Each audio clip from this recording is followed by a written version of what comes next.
There we go. There we go. Okay, now YouTube's going. Jesus. I don't know why that was such a pain. Okay.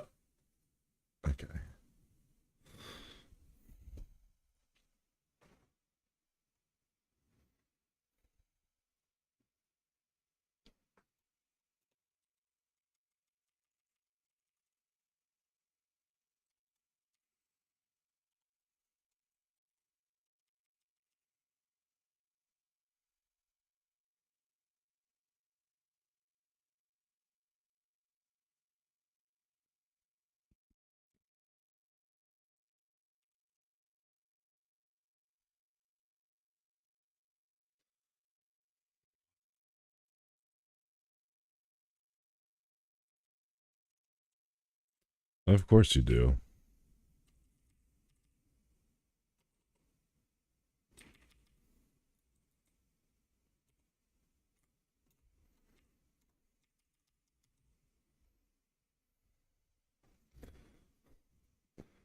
Trump and his little charts. Oh, I have desktop audio muted. That's not good. Census Bureau data. It will be released sometime in the next 6 months, but we get an advanced look at it. And so I was telling the president in his first 5 months in office, starting in January through the end of June, the average median household income adjusted for inflation for the average family in America is already up $1,174. That's a huge, incredible number. Yeah. Just came out, Oh, wait. just came out. So that's a giant gain. and if I would have said this, nobody would have believed it. There's your number. All right. Let's get Doing it. well. So the next one compares, we finally have the 2024 data on what happened with real family income in the United States. And so what I did was I compared the record in Donald Trump's first term with the Joe Biden first term. And you can see that, by the way, these dotted lines here, Mr. President, that's COVID. So if it had not been for COVID, these numbers would have been substantially better. But even taking account President Trump's last year in 2020, we saw a $6,400 real after inflation gain in income for the average family. And that compares with Joe Biden, which was a measly $551. So, Mr. President, you gain 10 times more income for the average family than Joe Biden is because of your policies.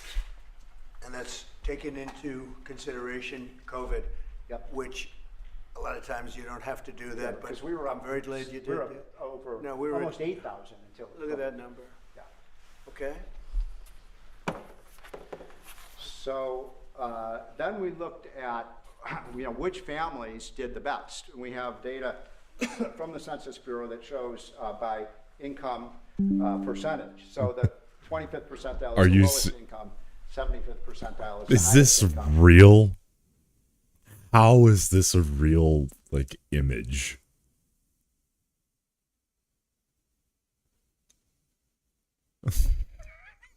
Like, seriously? Okay, I mean, we're gonna have to look into chart. Oh my god. How do I do this? Oh, shit. How is this real? That's insane. That is nuts. Okay. What I find fascinating about this, Mr. President, We're gonna is audit those every statistics, income group obviously. did better. The red is President Trump, the blue is President Biden. Every single income group did better under President Trump. But what's really amazing is look what happened under Biden. The lowest income group lost income under Biden. They were poor 4 years after Biden's presidency. No gain virtually whatsoever for the middle class. And the rich was the only group that did better under Biden, which is ironic because Biden keeps saying he was trying to get rid of income inequality. He made income inequality worse, not better. It was President Trump that reduced income inequality. These numbers just came out, by the way. Yep. And then finally, these are the numbers just I just showed you in percentage terms.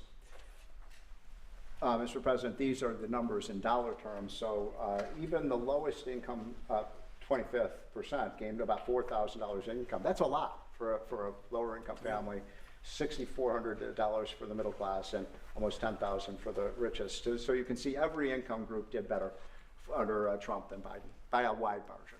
That's the story. I think when you look at them, they're all something, but this one chart really says it better than anything. If you look at this, this is great, but this chart is pretty amazing right here.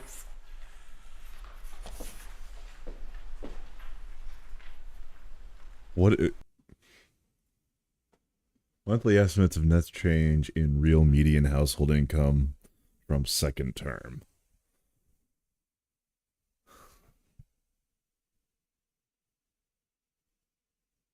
That's sorry, I'm peeking over to see what the fuck it is.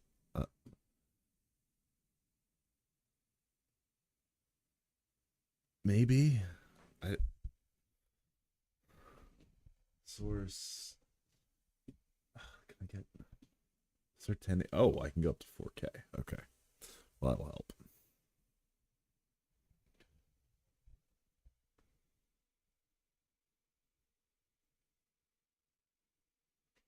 Source sent. Okay, we got another dumb chart. Census monthly basis CPS author's calculation. Okay.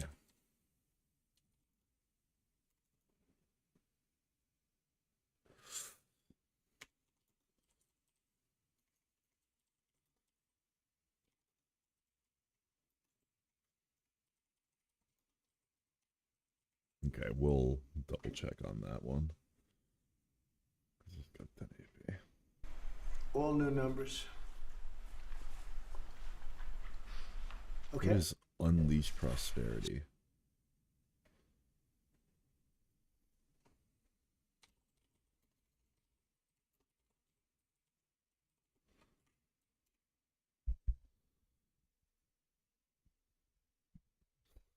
Okay, nice.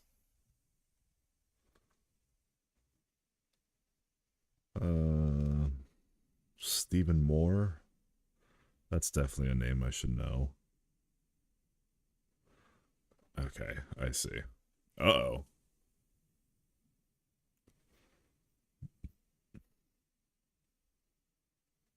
Okay. Well, that's something. So we're going to go now over to East Room, and we're going to celebrate some very brave people with the Purple Hearts. Yeah, please. Mr. President, just to follow up on the India tariffs, do you expect increased trade negotiations, since you've announced the 50% tariff? No, not until we get it resolved. Mr. President, does your deadline for Vladimir Putin agreeing to a ceasefire still stand tomorrow, or is that fluid now that talks? Say it, what? Is your deadline still standing for Vladimir Putin to agree to a ceasefire tomorrow, or is that fluid now? It's going to be up to him. And do you, We're gonna see what he has to say. It's going to be up to him. Very disappointed. Yeah. And do you have to meet with, Yeah, right. does Putin have to meet with Zelensky in order and before you and Putin have to meet? Or No. No. Damn, the 60 FPS is fucking me up. Because the I don't like it. President Putin said this morning he was pretty dismissive of this idea of meeting with Who President was? Zelensky. President Putin was. I don't know. I didn't hear For him. you to meet with him, he doesn't have to agree to meet with Zelensky. Is that what you're saying? No, he doesn't. No. So when do you think that meeting? They would like to meet with me, and I'll do whatever I can to stop the killing. So last month, they lost 14,000 people killed last month. Every week is 4,000 or 5,000 people. So I don't like long waits. I think it's a shame. And they're mostly soldiers. They're Ukrainian and Russian soldiers, and some people from the cities where, missiles are lobbed in and you'll lose 35, 40 people a night, which is terrible. But no, mostly it's soldiers, and you're talking about, We just made the on plug average, noise. 20,000 a month. 20,000 people are dying a month. Generally young people, soldiers. We're going to, speaking about soldiers, we'll see you over for Purple Heart. Thank you. Thank you. All right, well. Great. Okay, well that sucks. Dumb chart. I think that's a pretty apt name. President Trump makes an announcement. Trump. Now, Mint China tariff extension.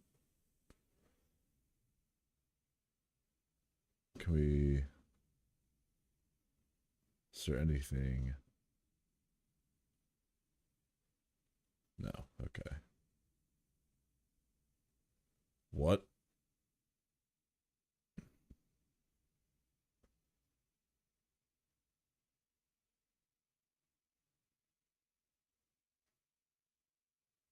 What is happening? Did I miss something? What?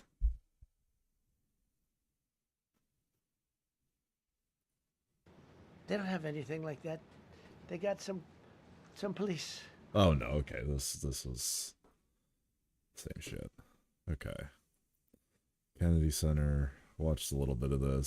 It's just naming celebrities. It was being run down. Money wasn't being spent properly. They were building things they shouldn't have built that nobody wanted instead of taking care of the great gem that it is. You look at the marble, look at the quality of the marble and the things that with a little fix-up and a little work, we can make it unbelievable. These columns, when you see them the next time, they'll be magnificent. I mean, we have some great plans for this. The bones are so good. The bones of a building, if you don't have the bones, you might as well forget it. I'm working on another building, a thing called the White House. We're fixing it up so beautifully. It needed it. It's been many, many years since it's been properly taken care of. It's incredible. One of the great places of the world. Maybe, I mean, truly, to me, Thailand, is there anything else even Cambodia, close? But Indonesia. we're doing that and doing some other things, and we're going to also fix up a place called Washington, D.C. We're going to make it so beautiful again. We're going to be redoing the parks, redoing the grass. You know, grass is a lifetime like people have a lifetime.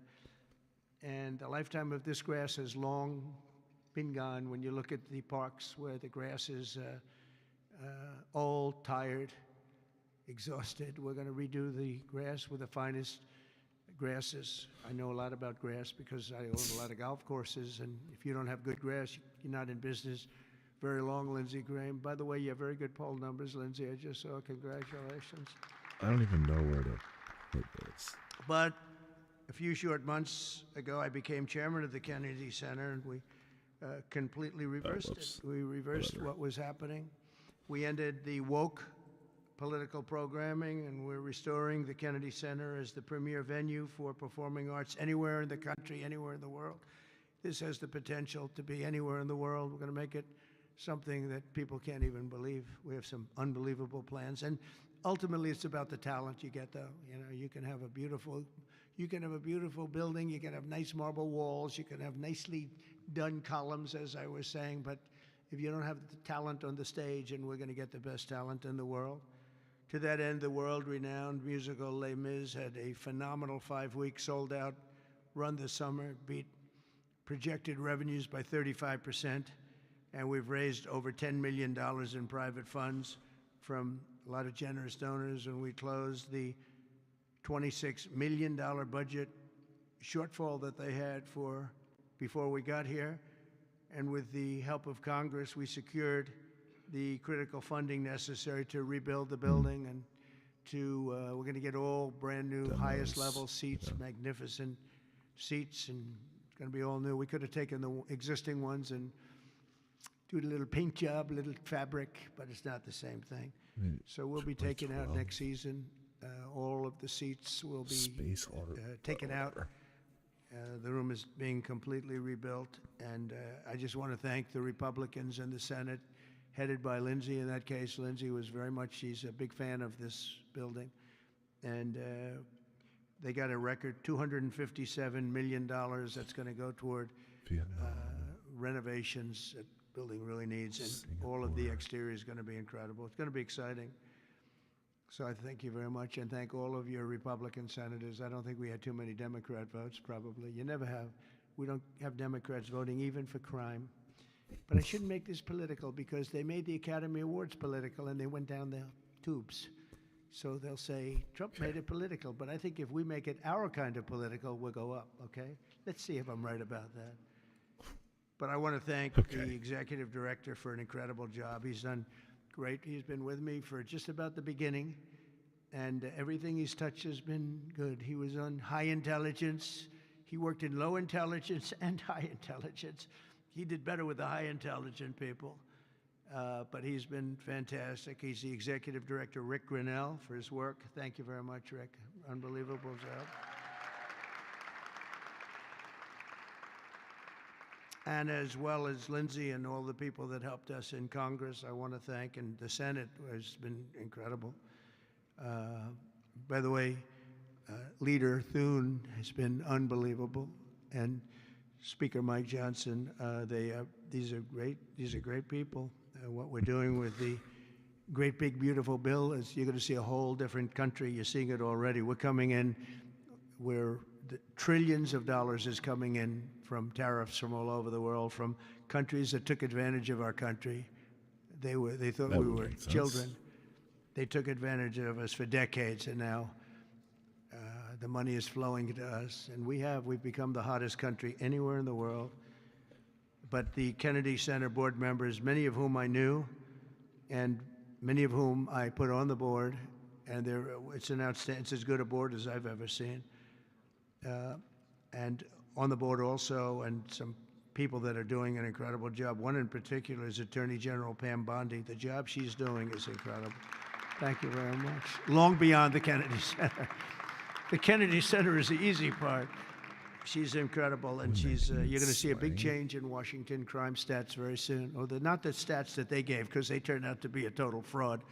The real stats, the stats went through the roof. You know, they had a man that was forced to put up stats like they were doing better. They're not doing better. Crime is the worst it's ever been, but it started as of about yesterday.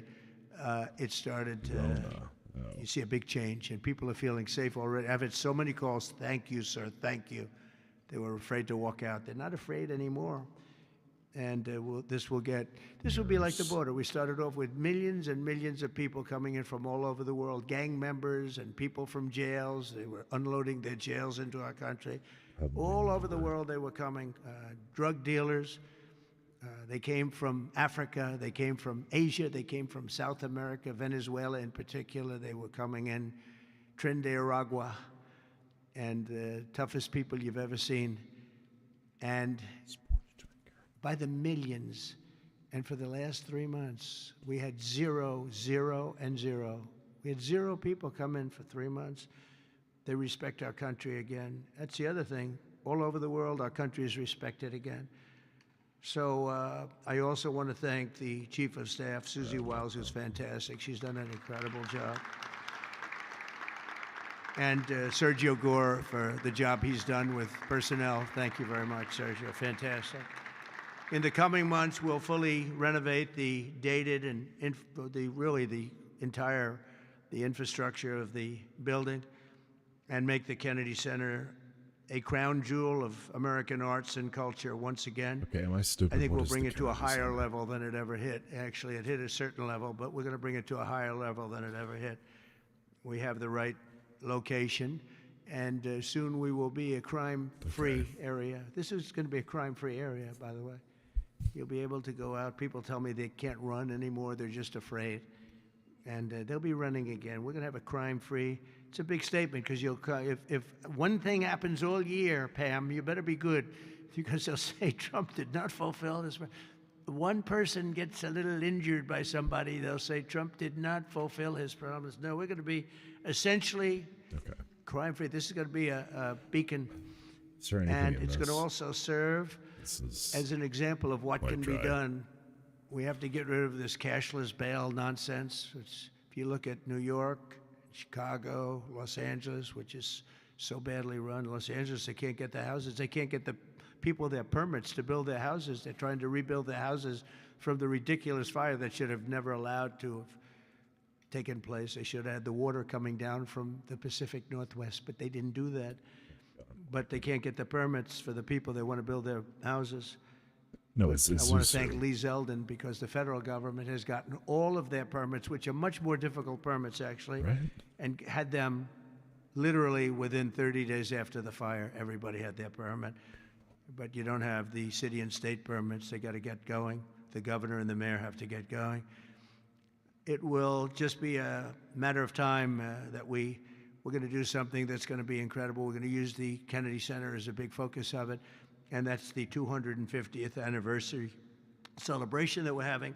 So it's 250 years. So we have the Olympics, we have the World Cup, and we have the 250th anniversary celebration, all in this administration, and it's an honor that we were able to not be allowed to do what we were illegally and what we were supposed to do, and that was we had a great election in 2020. We won the election by a lot, but it was a rigged election, and we had to wait 4 years, and we waited 4 years, and it's interesting because I got the Olympics and I got the World Cup. I can't claim that I got the 250th. That one's a big one, but I happen to be here. But I got the Olympics, I got the World Cup, and I said the shame of it is that I'm not going to be president when it happens. And lo and behold, Oh my look what God, I had a happened. dream where he We have, won again. Some bad things took place. In and 2020, now I'm going to be whatever, president for 8. the Olympics. I'll be president for the World Cup, and the 250th is going to be maybe more exciting than both. It's a great celebration of our country. We're going to be using this building for a lot of the celebration having to do with 250 years. But as I said earlier, I'm determined to make Washington, D.C. safe, clean, and beautiful again. It's going to take place very rapidly. Be prepared. Of course. And a big part of that's going to include the Kennedy Center. So thank you very much. And I want to thank everybody for helping us. This is mostly the group right here they're young, they're smart, they're ambitious, they want my job. Someday one of them will probably have it. But we have a great group of people that are putting this together, and they're also helping us with Washington, D.C. We're going to make Washington beautiful. We're going to redo roads. We're going to redo the medians, the pavers, and the medians all throughout the city. We're going to take all the graffiti off. We're going to have to remove the tents and the people that are living in our parks. We're going to be redoing the parks, the grasses and all. We're going to be going to Congress for a relatively small amount of money, and Lindsey and the Republicans are going to be approving it. I don't know about the Democrats. You're sweet. They don't approve anything. It's amazing. That makes It's like sense they in your just don't mood. want to vote for anything. They've got the yips. You know, in golf they say the yips. Oh my The God. Democrats are afraid to do anything because they don't want to be criticized. But Peg. fighting crime is a good thing. We have to explain. We're going to fight crime. That's a good thing. Already they're saying he's a dictator. The place is going to hell. By We've got to design. stop it. So instead of saying he's a dictator, they should say we're going to join him and make Washington safe. But they say he's a dictator. And then they end up getting mugged, and but the stats are very bad. But we're going to, I think we'll actually get Democrat support. I really believe they Thank you, Cal. can't. They can't do this one too. It's, they talk about 80-20 issues, but I think many of those 80-20 issues, like men and women's sports, I think it's 97 Okay, to it's 3, just the not same. 80-20. And I think crime is maybe 100-0. So I think we may get very well some Democrat support, Erudites. but I hope so. But even if we don't, we have the majority, so we're going to vote it in as Republicans, and we're going to do something. And that's going to serve as a beacon for New York, Chicago, Los Angeles, and other places all over the country. Our whole country is going to be so different and so great. It's going to be Nothing clean new. and safe and yet beautiful, again. and Okay. people are Is gonna it- love our how flag long more is than this they've ever fucking loved it. speech? and we're going to do a great job. Jesus. So I want to congratulate This is all the just this- nominees. They're the same unbelievable rambling people, for and we're another going to have a half tremendous hour. day in December, and that evening is going to be special. Some really special people and real talent. Do you have any we're gonna questions? bump up the speed on this. Oh, he's taking questions. Okay, now Yes, that's please. interesting. Hi, sir. There's new reporting that the Russians have hacked into some computer systems that manage U.S. federal court documents. I wonder if you've seen this reporting and if you plan to bring it up with Putin when you see him later in the week. I guess I could. Are you surprised? Are you surprised? They hack in. That's what they do. They're good at it. We're good What? at it. We're actually. Wait, that's If you plan to bring it up with Putin when you see him later in the week. I guess I could. Are you surprised? Are you surprised? They hack in. That's what What? they do. They're good at it. We're good at you it. could just excuse. Imagine there was a fucking Ukraine, whatever. Actually better at it. But no, I have heard about it. I've heard about it. Please. Thank you, Mr. President. You mentioned congressional Democrats. Gregorian disco ball. That's good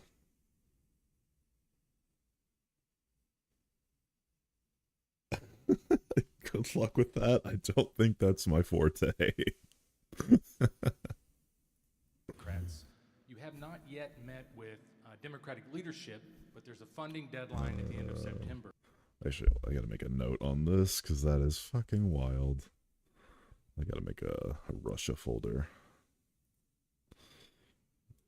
Russia, whatever. Russia, and then I want to make a note. Attitude. This is a fucking nutty thing to say. Oh, if we get hacked, whatever. That's just nuts. What is it? We'll do 36, 30. Sorry, brother. What? Response to the Russians hacking into U.S. I mean, Trump. Well, that's what they do. Can you believe a Romeo for our production? Okay. So are you doing a Romeo and Juliet, but Christian conversion therapy themed? What? Explain to me your adaptation. I'm so curious.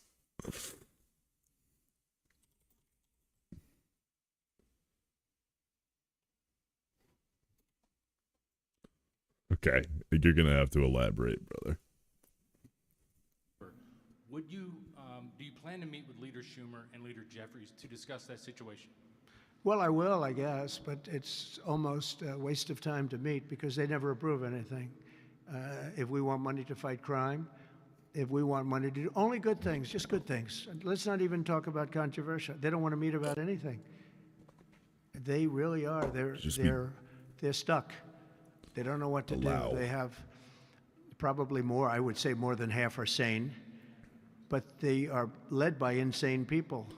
And the kind of things that they're pushing are not something. We have a communist running for the mayor of New York, and I wish him well. I may have to deal with him. I mean, it's not even conceivable.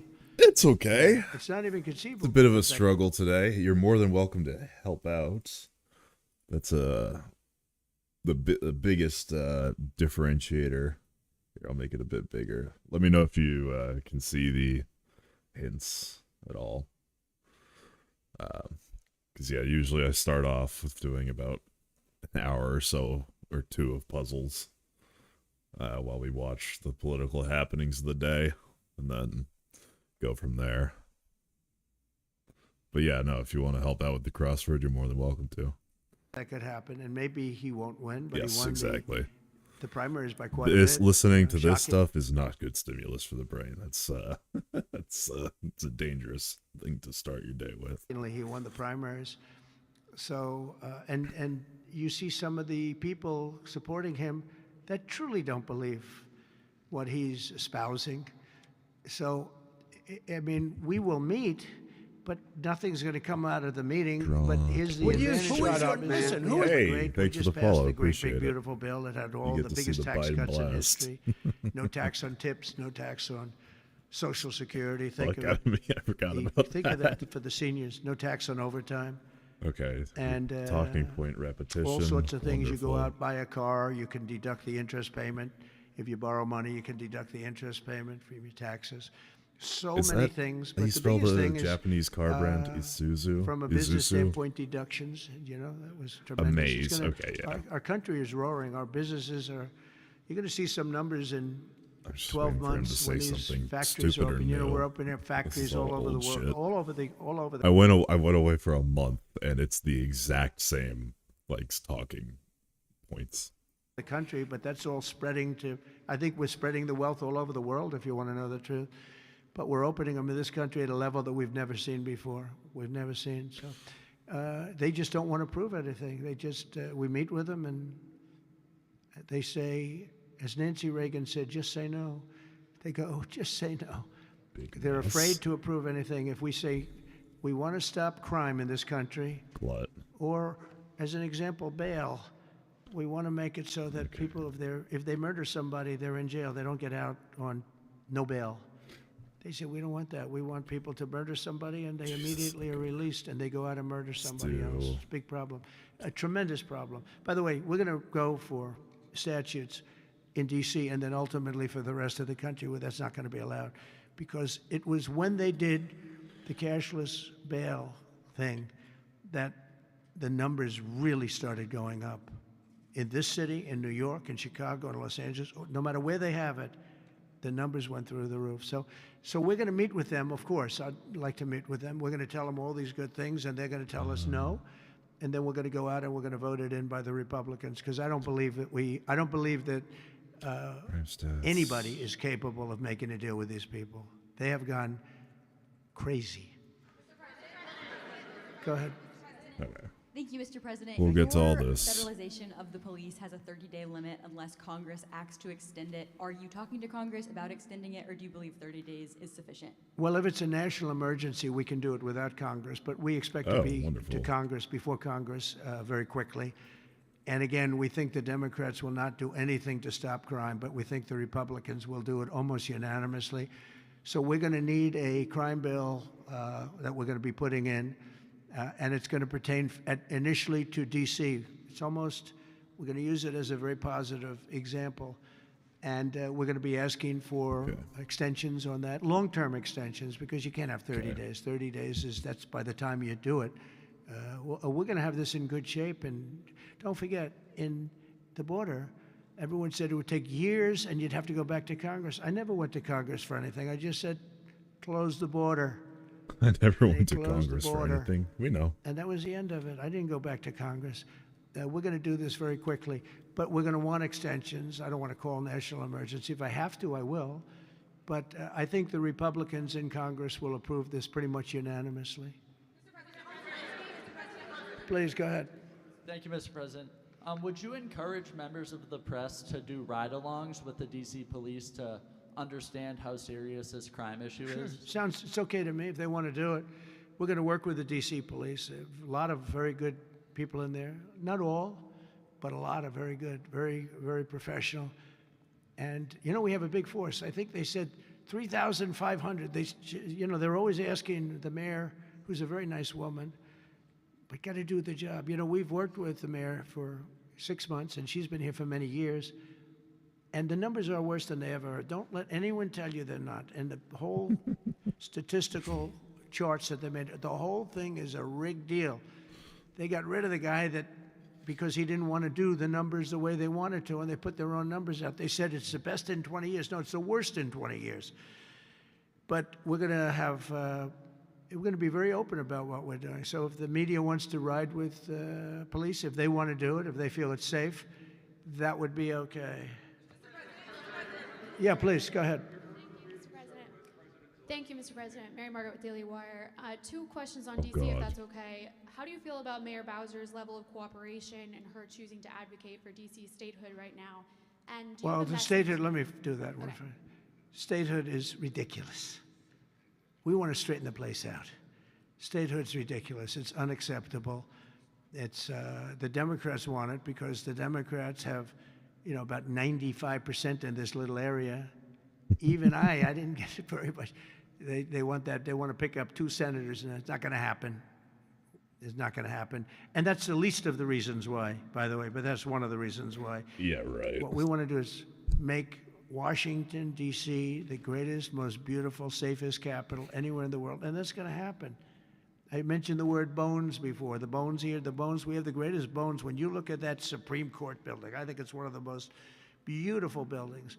when you look at some of the buildings here, it's so magnificent, and everything's good, but it's just dirty and not properly maintained. It's not taken care of. Potholes in the roads. All of it's going to happen very quickly. We're going to seek a relatively small amount of money for fix-up, and we're going to put it out to bid. And we have great contractors here, great road builders, everything. And we're not ripping roads apart so they're closed for 4 years as they redo the concrete bases. And you don't need that. We need a beautiful topping by a very talented asphalt-type person, somebody that does the job. We go out, you know, when I get contractors, I use great contractors. To me, contractors are, a great contractor is a very special, like a great surgeon, like a great teacher, like a great nurse. A great contractor is very important. We'll only use the best. And when you put a coat of asphalt on that 2 inches of asphalt, 3 inches of asphalt, it looks brand new. You take all the garbage off. They reseed it, as we call it, or different names, but they take the bad stuff off and they put the good stuff down. It takes not a long period of time. A matter of a few days, you'll have a beautiful, magnificent road. You fix up the curbs. You get rid of the medians in this town are just horrible. You know, you're riding around, I think to myself, leaders come from foreign countries. You see, with leaders all the time, different leaders. They came in from India recently and from everywhere. They came in from a war that we just ended, Azerbaijan, and you know that, and Armenia. We just ended the war. The two leaders came in. Is there anything about One of them said, "My country looks better. The roads are better than, you know, we were talking about." I said, "What do you think?" He said, "Well, the roads are better in Armenia than they are in Washington, D.C. It's embarrassing." And I was asked at the last press conference, they said to me, "How important is it? You're doing world peace. We're going to on Friday to Alaska, we're meeting with President Putin, Russia. How important it is that the capital is important?" I said, "Very, very important." I told my father, said to me, "When you see a restaurant and you want to go and you want to have dinner, and then you go up to the front door and it's dirty, turn around and go back because the kitchen's dirty." It's the same thing with the capital of the United States of America. If it's dirty and unsafe, it sets a bad tone for the rest of the world. So we're not going to do that. We're going to have this capital fixed up, safe, clean, and beautiful in a very short period of time. Go ahead, please. In the back? Yeah, please. Stars?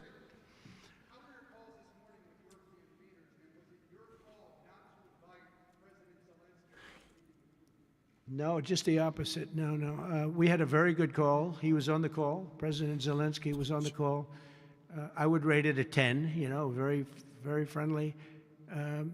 I know the leaders because I was at NATO, as you know. I took it from 2% to 5%, 2% that wasn't paid, 5% that is paid, which is trillions of dollars in defense capability.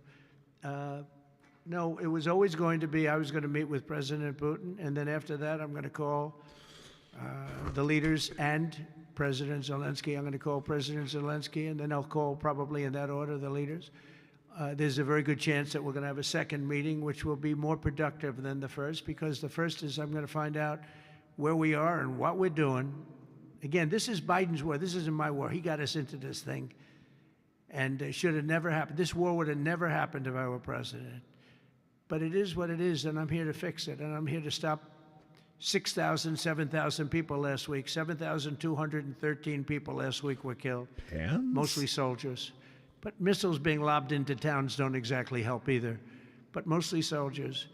And Ukrainian and Russian. They're not American soldiers, but you know, if we can save a lot of lives, it would be a great thing. I've stopped 5 wars in the last 6 months.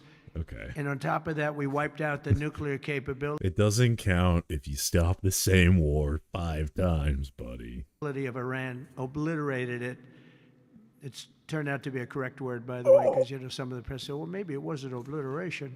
It was obliteration. We're going to meet with, I would say, the second meeting.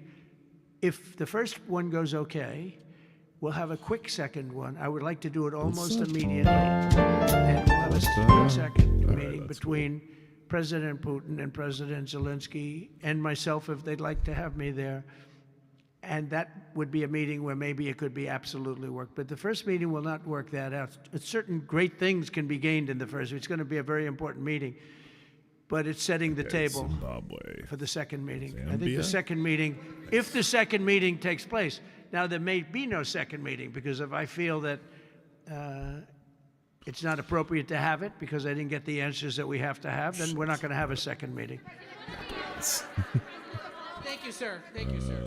I didn't ask you. Go ahead, please, Red Dress. I just wanted to. Damn. Thank you, Mr. President. How involved were you in the selection process of these honorees? I would say I was about 98% involved. No, they all went through me. They came over, Rick and Sergio and everybody. They said, I turned down plenty. They were too woke. Oh my God. I had a couple of wokesters. No, we have great people. This is very different than it used to be. Very different. These are great people, and they're not. I don't have any idea of the Republican. They want people that. The Kennedy Center has everything. Look at the Academy Awards. It gets lousy ratings now. It's all woke. All they do is talk about how much they hate Trump. But nobody likes that. They don't watch anymore. That used to have 45 million people watching. I remember The Apprentice, first season. The Apprentice had No, I don't 42 remember. million people. The Academy Awards had 41 million people. We were the second show to the Super Bowl. But since then, the Academy Awards have gone down to, I think they've gone down to numbers that are like a regular show because it went woke. We're not doing it for that reason. We're doing it because we want the great talent. But these are great people. So I was just a very long answer, but I was very involved. It's got to be the United The Kingdom, Biden right? administration was auctioning off border wall materials, but we're hearing now that the auctioneers selling those materials back. Are you finishing building the wall? Well, I built hundreds of miles of wall, and I was getting very close. I actually finished the wall, but then I added another 200 miles because when you do the original wall that I said I was going to build, which I got built, and I got it to the specifications of the Border Patrol and ICE, the exact. They wanted steel, they wanted concrete inside, they wanted rebar inside that, they wanted it to have wires. We have the walls are. But okay, this writing is literally Korean. That's okay. Sure. That's bullshit. They're wired for, all of the internet stuff and security things. And we built it hundreds of miles. We did great. That's one of the reasons, even now, we're able to have such good numbers at zero, or essentially very little people coming in. But Biden, I ordered for another 200 miles. I was going to do another 200 because it's the way it is. And we're all set to do it. Then we had the bad election result, the horrible, what happened to our country, what they've allowed to happen to our country. And we are taking now that wall back. They sold the wall. Now, this is expensive stuff. Hardened steel, very expensive. 9,000-pound concrete and rebar. Rebar is very expensive. The hardest rebound. No, is very, very hard to cut. You have different materials. It's very hard to cut because they cut it down if they can. It's very hard to cut. And Biden sold it for pennies on the dollar, 3 cents on the dollar, 4 cents on the dollar. He sold it. And I said, these guys really don't want it. That was when I first realized, when I saw the wall was being put up, because we could have finished the rest of the wall in about 4 weeks, anywhere from 3 to 4 weeks. It was all set to go. It was laying down, ready to be put up. The foundations were. I'll take it. And they took over, and they said, we're going to sell the wall. And they sold it, as you know, for pennies on the dollar. Well, Pam Bondi's been working very hard on suing that company, and I think they reached a settlement where we're taking the wall back. But they stole the wall from us. That wall is so expensive to build, and we had it, as you know, hundreds of miles of it. And they came along and they basically sold it for scrap. And what a shame that is. But that was when I first realized that these people actually want to have open borders. And no country has who has poor countries don't have open borders. No, we had open borders where people just walked in. It didn't matter what they looked like, who they were. We had 11,888 murderers. half of whom killed more than one person. I mean, literally, killed more than one person. And this is who we took into our country. So the wall is the least of it, but we're going to take the wall back. We're paying a small amount of money, as I understand it, to get it back, to get rid of the litigation. We'll take it back, we'll put it up, yeah. I want just your Go ahead in the back, please. and your reports. I want to take it back to the Kennedy Center, if I can, just for a second, Mr. President. Sure. From what I understand, the Les Mis show exceeded everyone's expectations. Attendance, revenue, across the board. Great. Do you anticipate future shows to Please don't basically download it. do the same? I like that guy. Well, of Now, course that's you called do. a question, okay? That's called a question. And he's a great reporter, actually. Thank you very much. I appreciate it. Yeah, it did great. Les Mis did great, broke records, and was sold out and beautiful. Yep, And yep. we anticipate a lot of that happening. There's a thirst for it.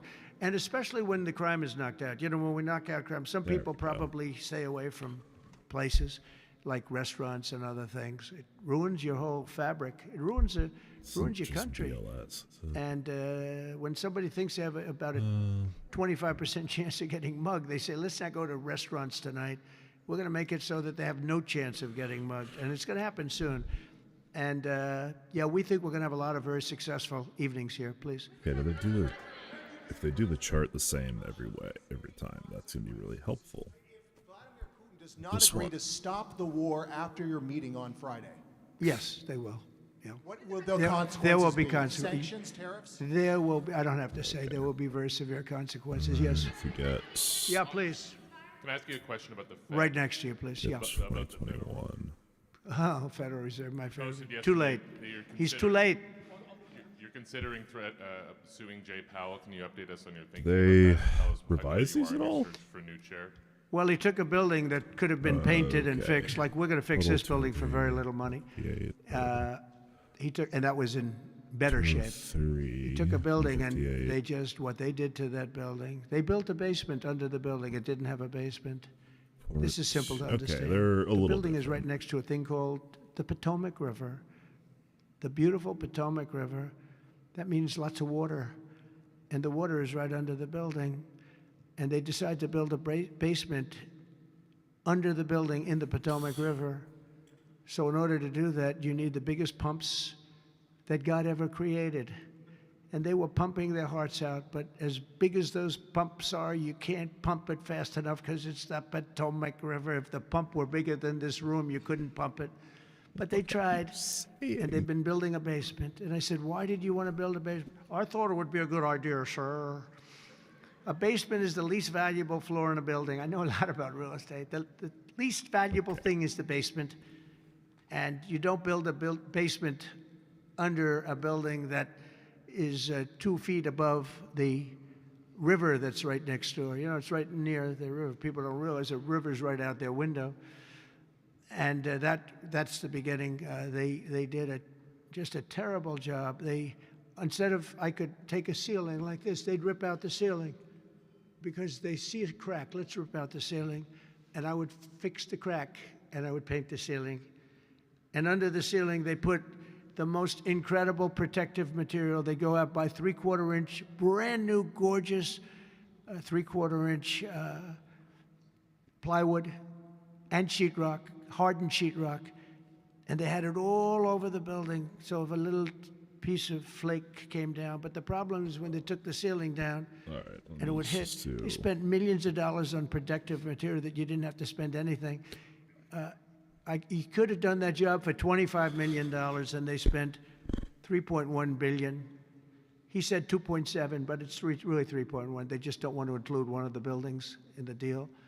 But it's going to be much more than that. And I think he'll be long gone by the time it finishes because they've got a long way to go. And then I hear they want to hire 3,000 economists. What are they going to do? And he got it all wrong. He's too late. We call him Jerome Too Late Powell.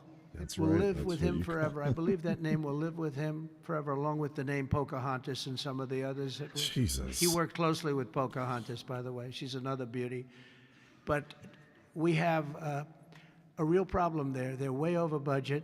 No. And they did a job that shouldn't have been done. It was unnecessary to Come be on, you done. know what I'm Instead looking of, for. Just I could paste have it gotten the like greatest table. wallpaper anywhere in the world from the finest stores in the world. I could have No. fixed up a wall a little bit. It would have taken about 2 hours and covered it with the most magnificent silk and No most way. magnificent paper for You actually not thousands get of this dollars just as like an opposed Excel to spreadsheet. tens of millions of dollars. What a shame it is that they did. But they would take down areas of the building that shouldn't have been taken down. They could have literally been painted, and they didn't do that. They'll do the So legwork. they've got a long way to go, and I think it's just grossly incompetent. But Yeah. not quite as incompetent as his decision not to do interest rates, take down interest rates, because just like they shouldn't have taken down a ceiling, they should take down interest rates.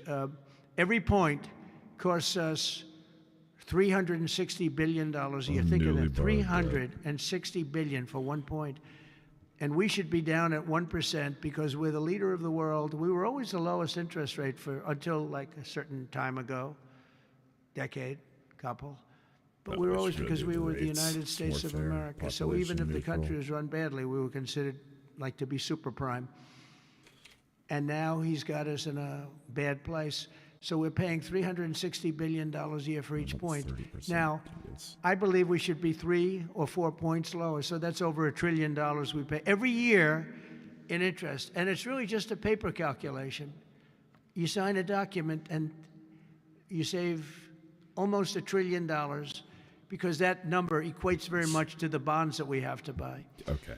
But despite that, we're powering through it, and we have the greatest economy maybe we've ever had. But the housing sector, people aren't able to get good mortgages. They're paying too much because of Jerome Too Late Powell. He's truly incompetent. God. And we'll be making another. We put a very good man in temporarily in the one spot because one of the people Oh, it's not that was appointed by the Democrats left early. And I heard left because that person Just a normal number. wanted lower interest Fuck me. rates. And I heard quit, but I have no idea. I'm sure she won't say that. I'll be naming a that's new what it is. chairman It's been a sometime minute since within the it next. I fell. think I'll name it a little bit early, the new chairman. I'm down to 3 or 4 names. All good, all great. The problem is you name them and then they turn out to be not good. That's happened to me a couple of times. You name somebody, they tell you everything you want to hear, and then they go in and they turn out to be not good. I mean, he told me everything that I thought was appropriate. He turned out to be a stiff. Okay. You know, real crime stiff. went up a lot in 2023. But other than that, I think he's doing a very good Damn. job, yes. Okay, maybe 1 or 2 more. 1 or 2 more. Yes, sir, please. Go ahead. He looks like Scott Bessent. Are you the Treasury Secretary? You don't want me for treasury. I trust don't me. know. I don't know. You look like you could do a good job. Go ahead. Yeah, right. Keep my that's- family budget okay. Sir, when you meet with Vladimir Putin Friday in Alaska, Yeah. do you That's a believe you can pretty big convince him jump. to stop targeting civilians in Ukraine? Well, I'll tell you what. I've had that my conversation God. with him. I've had a lot of good conversations with him. Then I go home and I see that a rocket hit a nursing home or a rocket hit an apartment building and people are laying dead in the streets. So, Yeah, it's almost like I he guess the doesn't answer to fucking that is listen. no, because I've had this Yes. conversation. I want to end the war. It's Biden's war, but I want to end it. I'll be very proud to end this war along with the 5 other wars I ended. Parsons down. That's But nice. I guess the answer to that is probably no, because I would have had a good conversation with Vladimir. I knew him very well. I got along with him great, actually. We had I had to go through the Russia hoax, and it was actually it was a strain on the relationship. I actually told him, I said, you know, they got this phony investigation going on, Russia, totally phony, created by Adam Schiff, Shifty Schiff, and Yeah. Hillary Clinton and the whole group of them. You can just And like, it made it very dangerous for our country because I was unable to really is like deal with COVID Russia the way we years. should have been. I'm looking at Pam because I hope something's going to be done about it. do we have a These 2024 people put our report? country at great danger. And Adam Schiff, it was all made up. It was a hoax. The Mueller report came out. They all hated me. They had 18 Trump haters. And they said I did nothing wrong. They couldn't believe, they couldn't find anything. After years of investigation, it was all a hoax. It was a hoax created by the Democrats, but in particular Schiff and Crooked Hillary, the whole group. Year end. And okay, there we go. now we've learned all the stuff that's come out over the last 2 months is incredible through intelligence. And hopefully something's going to So- happen with it. These are people that What put are our, they- our country in danger, in real danger. I want to thank you all very much. Thank you very much. Thank you.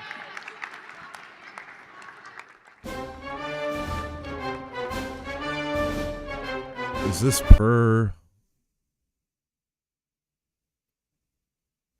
Is this just total offenses? What?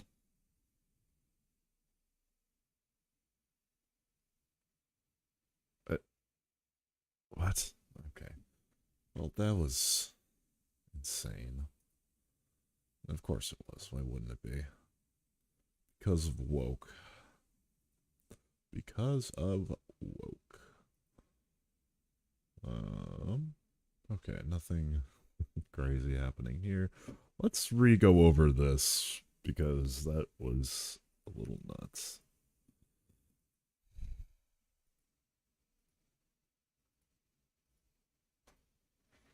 And then we can look at what Fox is saying.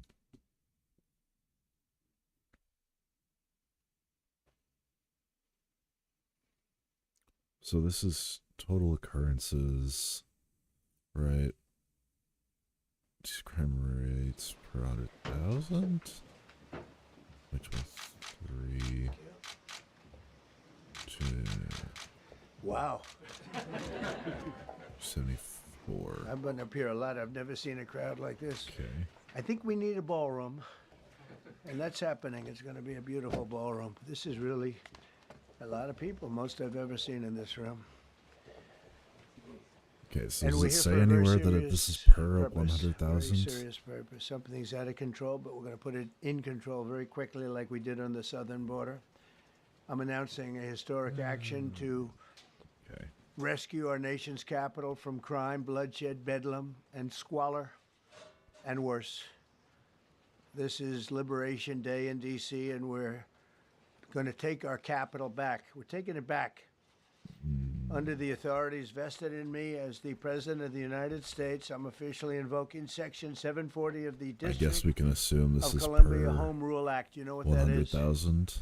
And placing the D.C. Metropolitan Police Department under direct federal control, and you'll be meeting the people that will be directly involved with that. Rate? So what does it mean by Very good people, but they're tough. rates? And they know what's happening. They've done it Beside- before. okay. In addition, I'm deploying the National Guard to help reestablish law, order, and public safety in Washington, D.C., and they're going to be allowed to do their job properly. Okay. And you people are victims of it, too. You know, you're reporters, and I understand a lot of you tend to be on the liberal side, but you don't want to get... So this is this divided by You don't want to get okay. mugged and DC raped and shot population. and killed. And you all know people and friends of Okay, yours so we that gotta that build happened. the statistics And ourselves. So you can be anything you want, but you want to have safety in the streets. You want to be able to leave your apartment or your house where you live and feel safe and go into a Jesus. store to buy a newspaper or buy something. And you don't have that now. The murder rate in Washington today is higher than that of Bogota, Colombia, Mexico City, some of the places that you hear about as being the worst places on earth, much higher. This is much higher. The number of car thefts has doubled over the past 5 years, and the number of carjackings has more than tripled. Okay. Murders in 2023 reached the highest rate probably ever. They say 25 years, but they don't know what that means because it just goes back 25 years. Can't be worse. Okay. Our capital city has been overtaken by violent gangs and bloodthirsty criminals, roving mobs of Wait, wild... crime statistics go back further than 25 years, right? That is what? Yeah, we can go back to the 1960s. Okay. Youth, drugged out maniacs and homeless people, and we're not going to let it happen whatever. anymore. We're not going to take it. If I can't. Yeah, just like we did Can't do every one of on our these, can southern I? border. I can. Nobody comes I to will. our southern border anymore. 3 months in a row, we had 0. I don't know if that's right, but the people that do the work, It's a very liberal group of people, actually, and they actually said 0 for the last 3 months. Nobody thought a thing like that was possible. All right, burglary. And, is you know, when you say take a look at numbers, I just saw some Oh wait, that's some charts. These are different cities throughout the world. Red is okay. The red is a place called Red is Washington bad. D.C. Look at these. Baghdad is we doubled up on Baghdad. Panama City, 37. Brasilia, San Jose, Costa Rica, Bogota, Yeah. Colombia, heavy drugs. Mexico City, I mentioned, By Lima, about Peru, 100,000. all double and triple Presume we just do it like what this. they are. So do you want to live in places like that? I don't think so. I don't think so. And I think the people in this room, if you wrote correctly, you'd see, look at the kind of numbers we have. D.C., 41 per 100,000, number one that we can find anywhere in the world. Other cities are pretty bad, but they're not as bad as that. That where you want to live? The reporters of the world? Juvenile offenders and That's a crimes huge against decrease. persons, as they say. It's getting worse. Not So, getting better, it's getting worse. And we had a recent indication. it there got was a worse during story COVID. about What's a every man chart who was, ever? that just left. He quit because he was asked to do phony numbers on crime. And we're going to look into that. I think Pam is going to be looking into that. So But we call he this was asked the by the violent city, I crime guess. rate. We don't want to Oh, show the real I would numbers. Let me assume. do numbers so it looks like it's going down. Not going down. And under Biden, it was Yeah, a it's just a disaster. sum. And nobody did anything about it. We're going to do things about it like you wouldn't believe. Is the rate also just a Every sum? American Yeah, has okay. a constitutional right to be able to Okay. access and petition their government Crime in rate safety, and by countless federal city. officials and employees Wait. likewise have the right to carry out their jobs in peace without being shot. As you know, I lost a very good person a while ago, was shot waiting for his wife. He was in the car. They robbed his car. They shot him. They killed him like it was nothing to it. She was walking to the car. It's a horror show. This issue directly impacts the functioning of the federal government and is a threat to America, really. It's a threat to our country. We have other cities also that are bad, very bad. You look at Chicago, how bad it is. You look at Los Angeles, how bad it is. I just want to do We have other cities all that are very violent bad. New York crime. has a problem. And then you have, of course, Crime select. Baltimore and Oakland. We don't even mention that anymore. They're so Okay, they're so this far isn't what I'm gone. looking for. We're not going to let it happen. We're not going to lose our cities over this. And this will List go of US further. cities by We're crime starting rate. very Thank you, strongly Wikipedia. with D.C., and we're going to clean it up real quick, very quickly, as they say. Recalculated Days crime ago, a rates. former member of the Doge staff was savagely beaten by a band of roving thugs after defending a young woman from an attempted carjacking. He was left dripping in blood. He Is thought he this- was dead. What year with is a this? broken nose and concussion. Can't believe that he's alive. He can't believe it. In June, a 21-year-old congressional intern was tragically killed after being hit by a stray bullet in a drive-by shooting. A former Trump administration official named Mike Gill. Yeah, that was the plan. Is that where we're at now? Dissenting media's on its way out. I thought the AP's still allowed in. They got attacked or the Trump admin had to bring them back. Homicide statistics, no. Fact, yes. DC crime is out of control. Gotta love it. Okay, whatever. I don't want your takeaways. I'll make my own goddamn takeaways, you motherfuckers. Give me your data. Did we not have just like a general fucking offense, homicide? Can I just do violent crime generally? Fine. All right, whatever. We'll go homicide. So yes. So they shot, it's like every single stat. It's every stat ever. It increased during COVID, and now it's coming back down. I'm just trying to see, like, compared to other U.S. cities. Annual rate, 2024. Homicide rate, 17.1. Okay, it's higher than Albuquerque. Can I sort by... I can. St. Louis has far more. So this is the homicide rate. I'm trying to get some looking farther back. He also said, oh, we don't have data. They said it's the worst in 25 years because that's all they have data for. It's like, no, we've got stats going back to the literal 60s, man. Like, what are you talking about? I know, shock horror, Trump, fucking dumbass, but, you know. I'll try and find where they sourced all this. Fantastic person, was murdered last year in cold blood in a carjacking blocks away from the White House. Source? We all knew him. Great person. Waiting for his wife as she was walking to the car. A Democrat congressman was also carjacked at gunpoint not far from the Capitol. And in 2023, an aide to Senator Rand Paul was stabbed in the chest and head by a demented lunatic as he walked down the street. Just honestly, absolutely for no reason. I would rather he be advised by Dijon Mustard rather than some of the people in his cabinet here. Like, I think Mustard would be much better.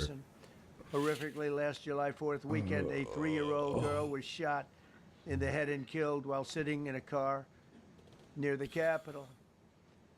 It's becoming a situation of complete and total lawlessness. And we're getting rid of the slums. We have slums here. We're getting rid of them. I know it's not politically correct.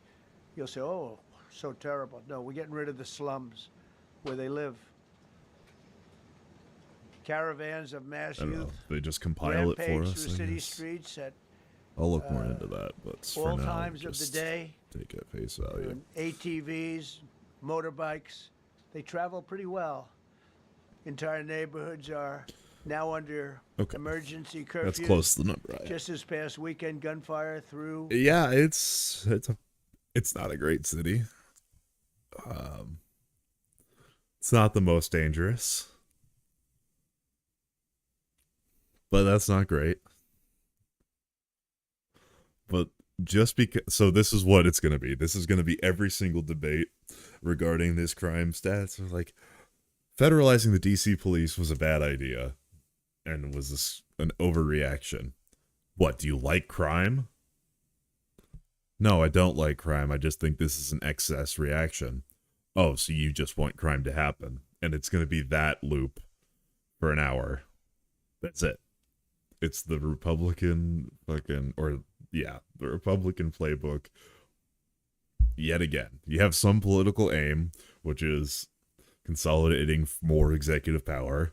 You put a guise of, oh, I just want crime down. But to do that, which, you know, everyone wants crime down. But to do that, we're gonna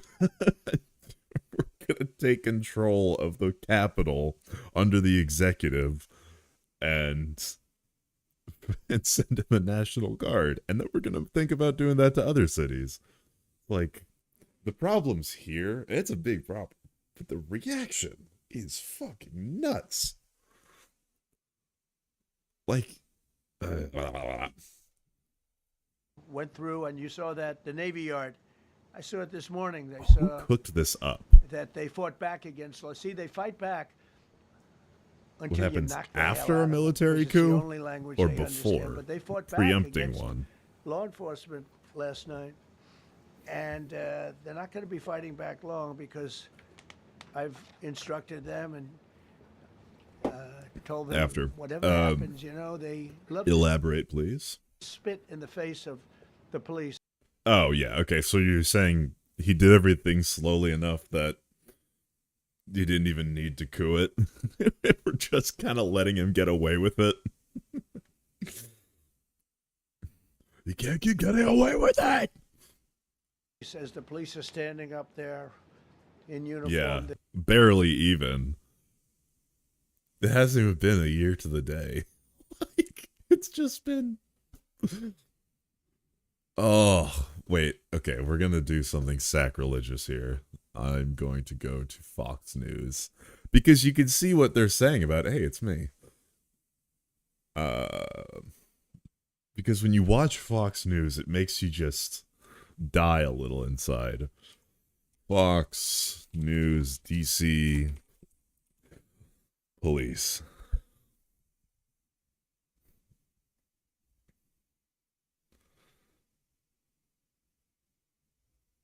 Okay, I gotta find a segment with one of the more... What are the unhinged Fox guys' names? Whatever. There we go. So This should be a wonderful watch. God. A Steve Bannon interview would be good. Drives the day We'll quite watch like that next. President Trump. He announced today a sweeping crime and homelessness crackdown in Washington, D.C., temporarily putting the feds in charge of the Metropolitan Police for 30 days. He is also deploying 800. Yeah, this is... Marvel's really taking a hit. Now we have Fox 5 as our... Who will save us? National Guard troops to the streets. This is all part of his plan to liberate our nation's capital after a string of violent episodes that have left residents on edge. There was that brutal attack on a former DOJ staffer, and just this past weekend, shots rang out at a big gathering of teenagers in the Navy Yard neighborhood. This is Liberation Day in D.C., and we're That's loud. going to take our capital back. You're reporters, and I understand a lot of you tend to be on the liberal side, but you don't want to get mugged and raped and shot and killed. And you all know people and friends of yours that happened. This dire public safety crisis stems directly from the abject failures of the city's local leadership. The radical left City Council adopted no cash bail. We will bring in the military if needed. We're going to restore the city back to the gleaming capital that everybody wants it to be. What games And did I here's used a to play familiar on face, stream? U.S. Attorney for D.C., Jeanine Pirro, vowing to change the laws that protect violent young offenders. We need to go after the D.C. Council and their absurd laws. The president is going to do everything we need to do to make sure that these emboldened criminals understand we see you, we're watching you, and we're going to change the law to catch you. These kids understand. Again? I can't For arrest the, them. like, I can't third or fourth prosecute time them. now? They go to I'm family gonna play that game again. That was pretty funny. and they get to do yoga Not today, and arts and crafts. Enough. Enough. It changes today. And D.C.'s Mayor Muriel Bowser responding to the president, making the case that crime is down from previous years. Meanwhile, some of the media are suggesting there's a racial element to Trump's crackdown. Okay, it's not racist. Don't go 2016 on the. It's not. To hold their harshest criticism sometimes for cities that are majority black and brown. Yeah. Do you see that, and what do you think that means? I refuse to be woke. I think that I have been dealing kind of with this issue for a number of years. It's kind of easy fodder on the campaign trail. All right, let me start with my former Washington, D.C. Capitol Hill neighbor, Charlie Hurt. It's one of these things that when you live in that city, you think, you wake up and you look at the Capitol, wow, it's so beautiful, it's so great. But you have that awareness around you, and it's gotten worse since I left. Oh, yeah. I mean, I think that since, if you look at the numbers and I'm always Anti-humanist very is a skeptical good about term. all the numbers, but just from 2012 to today, the murder rate itself has doubled. It's a serious problem, and it has been a serious problem for a long time. And I think that, and I love, and I agree, nobody can hold people's attention the way Donald Trump does. He used this press briefing to even pitch his new ballroom repeatedly. He never stopped selling. He keeps talking. He kept shouting out to the reporters in the room. I know you're all liberal. What's that What's that one game where you play as the French fighting the British fighting the French in like revolutionary times? But you want to have a safe city. The place was absolutely jam-packed, I think, in at least some small part, because everybody in there does know the safety risks. Was it Hold and they Fast? do know people who have been mugged or shot Yes. or worse. I want in to the play city. this so badly. And the idea that you're going to hide behind this notion that, oh, this is an impossible problem that can never be fixed. And politicians, that's kind of like the last place they go when they don't want to face accountability for something, and they don't have any solutions for it. They just say it's a problem that cannot be fixed. And we've heard this for years, for decades, about the Middle East. We've heard this for decades from both parties about the border.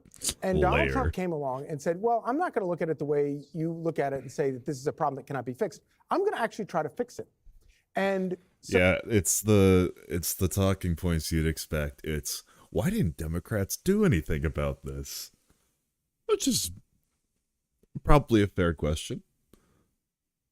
But they're going to say, yeah, it's just about crime. There is no other motive to this. So then what did we wind up with in the Middle East? We wind up with the Abraham Accords, which I think are the most important steps towards actual peace in the Middle East that we've ever seen. Bogota, And Colombia? if he is able to extend them, they could become even more powerful in that regard. And then, of course, the border, he manages to walk in and fix the border in one day. So I'm kind of open-minded to the idea that, yeah, D.C. is a kind of a cesspool in a lot of ways. It's a dangerous city in a lot of ways. But I don't know, maybe thinking about it from a totally different approach might fix it. Emily, no one, Okay. you didn't have I guess, yeah, I suppose it is lower, but not by much. But still, that is lower. That's not good. I get, but again, that's not the argument. But like, it's gonna be so. Yeah, that's what I should do on stream. I should craft like a little paragraph that's like, okay, from what angle do I want to argue this from? Ugh. Yeah, no, that's any what type we'll of do. coverage of this in April when the governor of New Mexico, who's a Democrat. Oh my called him God, an that's so smart. A flowchart for arguments, counters. Yes, and Obsidian, I think, lets you do that. Okay. Oh, that's such a good idea, dude. Okay. Can I call me Einstein? Oh, let's not go that far. No, I want to put this here.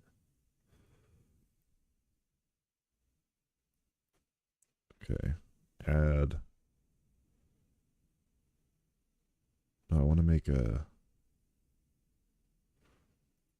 Okay, hold on. I gotta figure out how this works. Sorry. Let's do. No, I want to. Can I make a new graph?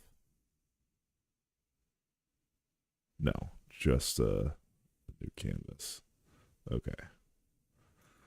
So let's do National the Guard start here. So help with we'll probably crime in find. that city, and good for them because they needed to do something about it. What do you think the legal issues that some of the Democrats are bringing up, saying that this isn't allowed, this is not constitutional? Is that going to hold up? Right. No, it won't, because I think President Trump has been very clear that he's exercising the specific powers afforded to him there in Washington, D.C. And the mayor acknowledged in reaching out to the attorney general saying, I will be here to collaborate with you. Now, granted, she also pushed back on a lot of issues there, but I see him actually staying squarely within the lane that the Constitution afforded him and meant, by the way, Washington, D.C. to be, which was under federal rule. It was never supposed to be a state adjacent like it has become now. Frankly, that's certainly not what the framers intended. So how did we get here? Let's talk about it.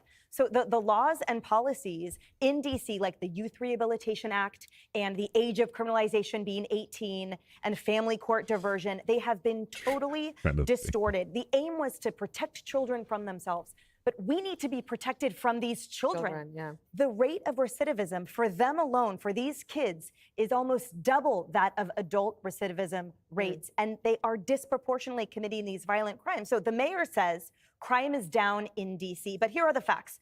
If DC was a state, it would be the highest homicide rate. It is 6 times higher. Yeah, it's a city. If you made like St. Louis a state, it would be the worst state, like worst. If you made it a country, it'd be like insane. Yeah, that's okay. That's not a strong argument from them, and I don't think if I bring that to other people, they'll. Hopefully, they won't use that point because that is just dumb, right?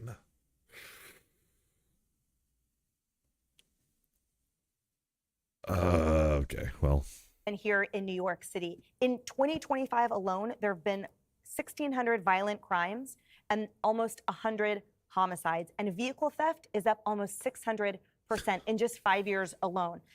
And a final note about the violence and the classification, because you hear a lot from the left when they argue or throw out criticism when they're not saying that things are racist or unable to be fixed. And it's always about, well, it's non-violent or it's a misdemeanor. And all of those classifications have been sort of summarily, magically introduced into the conversation. Yeah, I mean, I agree with you. They're being. I also welcome UNTV. Yes, they are being super disingenuous. Do you think they know it? Because it's the classic, like, oh, why are you so worried about him, like, federalizing the DC police? Do you like crime? Like, no, that's not the issue. You can be tougher on crime. Hell, you can even invoke the Home Rule Act, but we know that crime is just a pretense for consolidation of executive control. There are definitely a lot of people that know that will still be intentionally disingenuous. This is Fox, and I really have my doubts about how some of them are knowingly propaganda pushers. Some of them, I think, genuinely buy it hook, line, and sinker. And it is not based in reality. Talk to any criminal law attorney or a victim or a family member and tell them carjacking's not violent, or these burglaries en masse are not violent, or stalking. Oh, okay. So they want to include all of these extra crimes in violent crime? Okay. So even if you did that, crime still would have decreased from 2023 to 2024. And not to mention, didn't crime in the US skyrocket post-COVID? Yeah. If Biden did this, it would be, Biden is so incompetent, he has no control, he has to go to these extreme measures to, frankly, intimidate Republicans in this city. Actually, you can find out what the problem is if you hypothesize what they would say if Biden did it. Yeah, it's super disingenuous. If Biden did it, they'd suddenly become, well, this is really an overreach of executive power, and we should really examine what the Home Rule Act actually says. But nope, it's... yeah, I'm not going to allow bots from Streamboo. Is not violent, or these burglaries are a misdemeanor, and they will argue with you every step of the way. So DC is the first city, and plenty more will take, I think, this example, which will be whip everyone into shape. Oh my God, the prosecutors, so many the judges, claims. the law enforcement, get the kids out of Hold this. on. Okay, so if DC was a state, it'd have the highest homicide rate in the union. Which, no shit, it's a fucking city. It's a city. Of course it would. What if...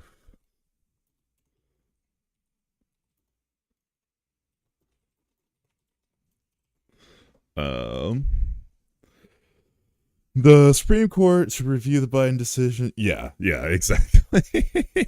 Exactly. And it doesn't matter if he has the right or not to do it. You think fucking, what's his name? Thomas would be like, well, let's think about this for real. Family court, bravo, President Trump.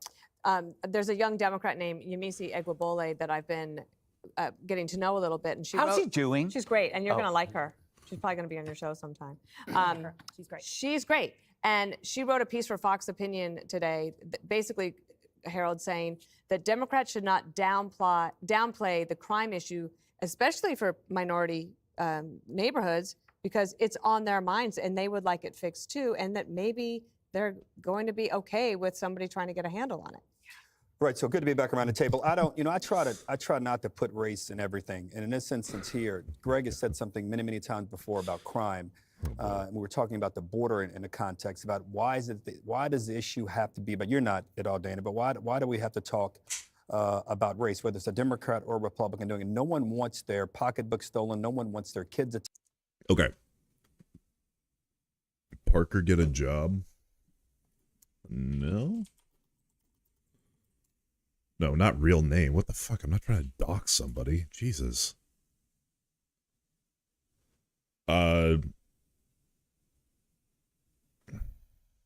This guy?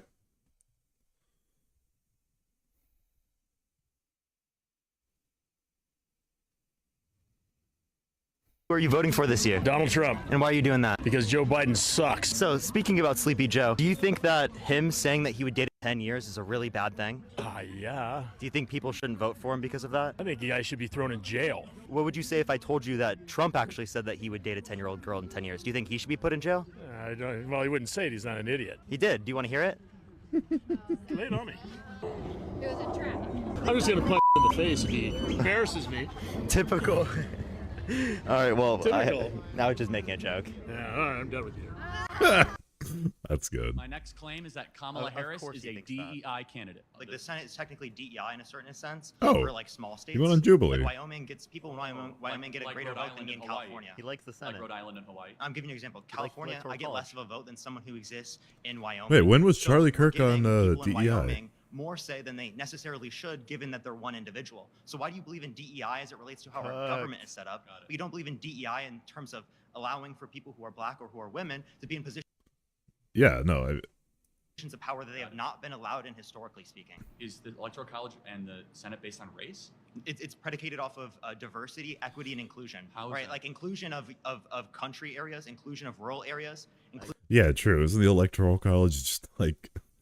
I think it might have been Destiny, actually, who said this. The Electoral College and the Senate are DEI for Republicans. Inclusion of white men like you. So your argument is that the U.S.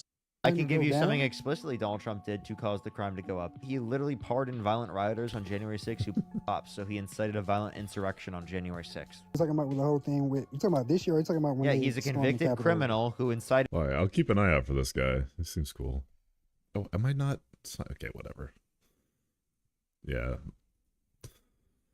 Oh, shit. I got to make my grand return to TikTok as well. Fuck. Attack. No one wants their sister or mom raped, and no one wants their grandfather shot while That's trying to no go shit. get on a train. I read a little while ago that Union Station in D.C. is a place where some of the National Guard will be deployed first, and some other neighborhoods. I've been in the train station early in the morning there in Union Station, and it's trying to navigate a crazy place as you're walking through there. I can imagine if I had my kids with me during that time. I think Democrats need to understand, and Republicans. Okay, so help me out here. How would you craft like the argument to say that this move is excessive, which it is, but then also fight against, no, I don't think crime is good. No, I don't like crime. Are you fucking kidding me? Or will they just never entertain that because it's already, oh, you're a soft liberal, you love crime. Is there any point to trying to cross the Rubicon here? Like, But Democrats, just to put the politics on it, when President Trump talked about the border during the campaign, and Democrats, for whatever reason, some of the national Democrats and some big voices in the party, particularly the president and some around him, didn't seem to take that as seriously. That was an issue that hurt us, but more importantly, it was an issue that hurt the country. The crime issue, I heard Kash Patel today say during the press conference, and he was right, that the murder rate has come down. And Mayor Bowser has said the murder rate has come down. It has. But when you live in communities or you live in neighborhoods where crime is taking place, those statistics mean things. But if you're worried about your kids, worried about yourself, worried about your families, you want someone and you're expecting. Did you know that Donald Trump is based because crime is bad? Suck it, liberals. Yeah, yeah, I know, right? Like no shit. And I like how when they don't like the data, it's, well, data doesn't capture the anecdotes of individual people. And then it's like, well, what about my anecdotes? The data doesn't support that, liberal. It's rules for thee, but not for me. Expecting government to step up to the plate. I'd say one thing to everybody: New Yorkers, people live in Maryland, people live in Colorado, people live in Illinois, Florida, Georgia. We need to end cash bail. This no cash bail thing has not worked. Now, there were many who thought it might work because you were going to let people were going to jail to spend more. They were spending more time waiting for their trial than they were if they got convicted of something. But we're seeing now that the thing doesn't work. There ought to be a bipartisan effort to say, look, let's end it now. Of course it's not fair. Is there okay, I guess actually what I'll do now, I'll look up crime committed by people out on bail. That seems like fucking hell. Is there any data on this? Whether you're a Democrat that supported it in the past, it just didn't work. And we ought to be willing to admit that. Any Republican or Democrat has an idea that doesn't work, just admit when it doesn't work. This one has not worked. We should get away from it. Two, our Fox reporter, I can't think of his name, young guy, I see him on Brett Baer's show a lot, and I've seen him on your show in the morning. He asked, I think, the first or second question of President Trump during the press conference. And I think it's a legitimate question. Whoa. He said, Mr. President, will you be willing to take this to other cities? And the president said, yes. I hope that this template works, that we find a way to take it to Chicago and Baltimore and Memphis and Denver and Atlanta and other places that may need it, where you have communities that are wrecked by crime. And then two, he raised a question, which I'm totally opposed to the legalization of any drugs. And apparently President Trump and his team are looking at reclassifying marijuana. And the reporter asked, how do you reconcile that if people think that could be a gateway to some other things that these kids are doing? And I thought my former seatmate here and my pal here who talked about young people, I wouldn't be surprised if there were not drugs that are a part of that, as well as these young people are holding guns and handling guns and committing crimes with guns. It was interesting. I didn't realize you couldn't prosecute a kid unless they kill somebody with the gun or rape somebody with the gun. If they have a gun or they use it, they don't. Okay. I know I am having a bit of trouble finding stats. I know these fuckers have not looked for it. But they're going off an intuition, which may or may not be supported. 10 of the or not. Where'd you source that?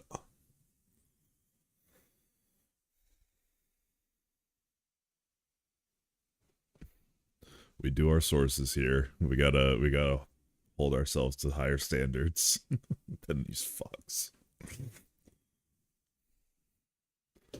Justice, not fear. Source ChatGPT.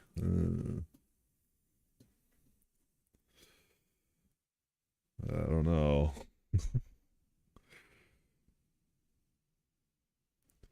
Source equals ChatGPT.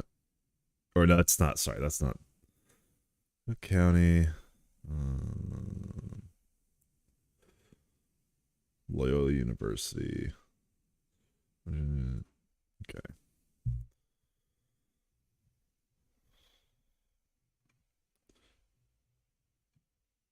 Okay. If it comes from this, then that's good. That has to change, and I hope that the U.S. Attorney there, my friend, is able to change that. But then you have to do the thing that that no one ever reaches in a debate, because you don't ever get to the point where it's okay. Is 9% of people not attending their court dates too high for you?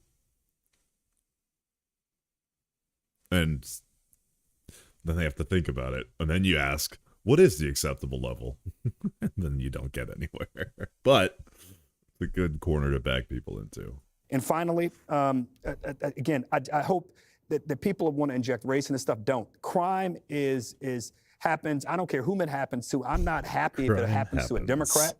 I'm not happy if it happens to a Republican. I thought the president was cute with words about you liberals. Liberals don't like crime. Conservatives don't like crime. Blacks don't like crime. Whites don't like crime. Let's get rid of it. And that's why I was pleased and encouraged by what the president did today. Greg, of course, you're going to comment on whatever you want, but let me set up one thing that occurred to me today. Ooh, exciting. Is that President Trump isn't doing this for himself, right? So he lives in the White House. He has car service through the Secret Service. He gets to go to Mar-a-Lago. He goes to his place, what's it called? The nice place? Bedminster. And so it's like he's wanting to make the city better for other people. And he's like, okay, well, I have the power to try to help. So he says, we might as well give this a shot. Most of the big questions that he addresses are like that.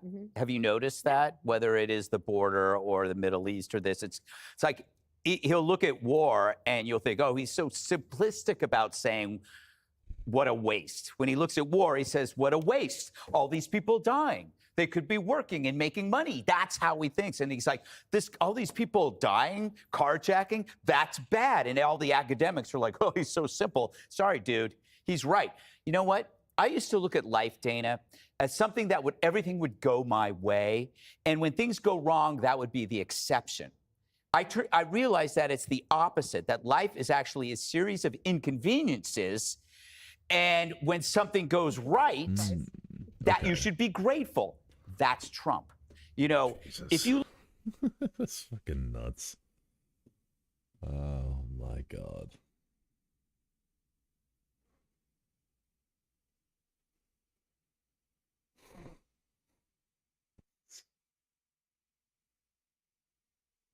The Dems go nuclear, of course.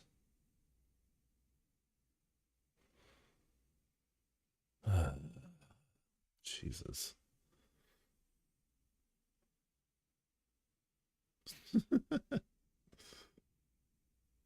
I'm sure.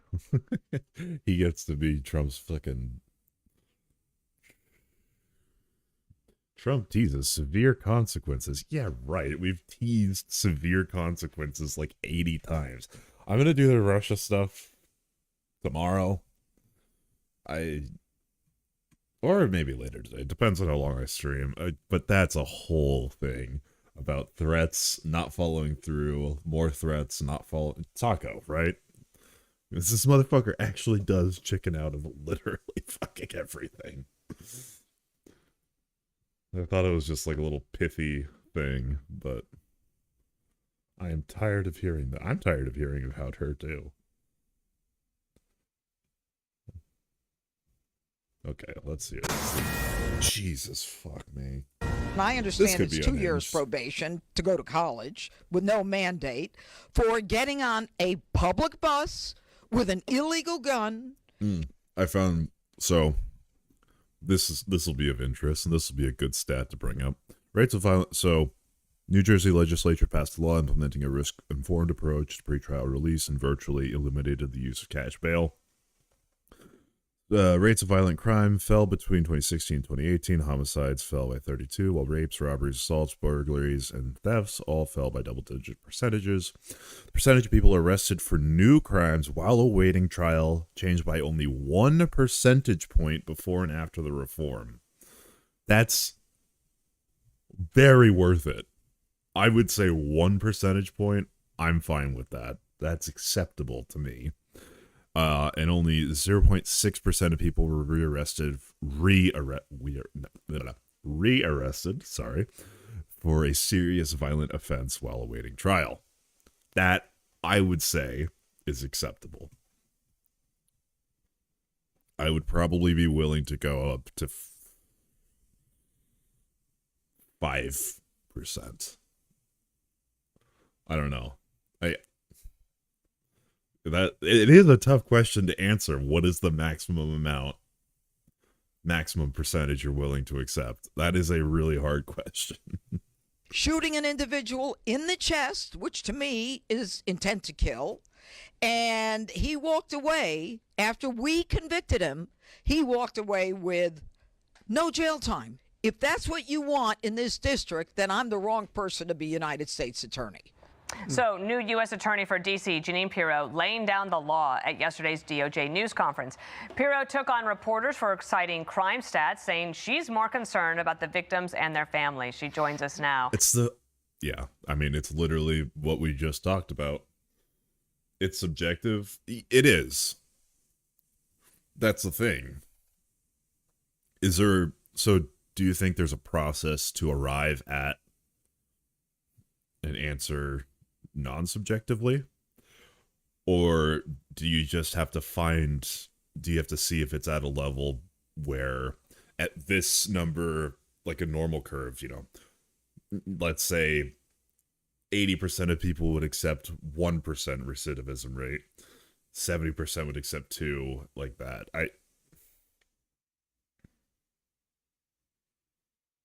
That's a tough one to craft rhetorically. Luckily, I don't do much debate yet. Really just argue with chat, but pros and cons. Yeah, I mean, the pros of it are you allow people to work, not sit in jail. And most people sitting in jail probably aren't guilty. I think it's the case that most people sitting in jail aren't guilty. They just have to hold them if they can't post bail. So again, but the pros are pretty abstract. But yeah, I guess I could do a T-chart. And I think you are the living embodiment of the phrase right place at the right time. And you've been there for a few weeks now.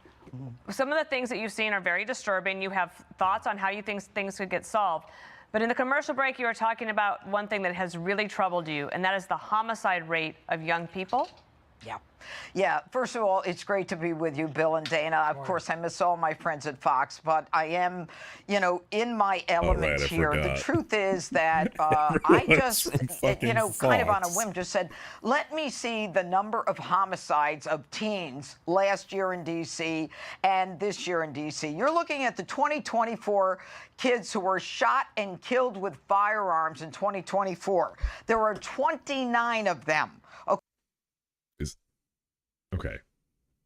No, I'm not. It's that. Okay, every one of them is an African-American minority community. This is the community that's being victimized by violent crime. Now, in 2025, we've got 16, again under the age of 19, who have been shot and killed as a result of a firearm. So totally, we've got 45 African-American kids who've been killed. And the crucial point right now is that the clearance rate is 30%. What does that mean? That means that they've only solved 30% of the homicides of these teens in the last year and 7 months. That means that 70% of the murders that were committed with guns against teens in the minority community, of those 70% of the murderers are walking around free. We don't know who they are because the cases have not been solved. And therein lies the problem. Young criminals in D.C. have been emboldened to commit crimes because they believe that they're not accountable. And why do they believe that? Because they are not accountable. We've got a D.C. council that has passed laws that make it almost impossible for me, as both federal prosecutor and kind of quasi-local prosecutor, to be able to incarcerate these kids. I can't even prosecute a teen who's 17, 18, 19 years old, forget the 14, 15-year-olds, who shoot someone with a gun. If you shoot someone with a gun in D.C. and you're up to 19 years of age, I can't even indict you. Well, and so you this could is a message. Just to jump in here, you could if the D.C. Council changes the laws. Right, and but so the laws are tying my hands. I got you. let me just show our audience what you're trying to get the D.C. Council to do. You want them to repeal the Youth Rehabilitation Act, the Incarceration Reduction Amendment Act, and the Second Chance Amendment Act. I read through this, Janine. You're basically trying to eliminate the reductions in sentencing for serious crimes especially, and also to get away from hiding the record from those in the future who would look back on the crimes for which they were convicted. Yeah. No, it doesn't, because our recidivism rates are so high. And she was literally talking about, hold on. She speaks here, right?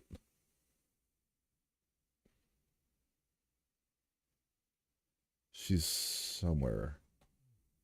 Did she already go? No. Hold on. When she speaks, it's... God. You'll hear her rhetoric and you're like, okay, here she is.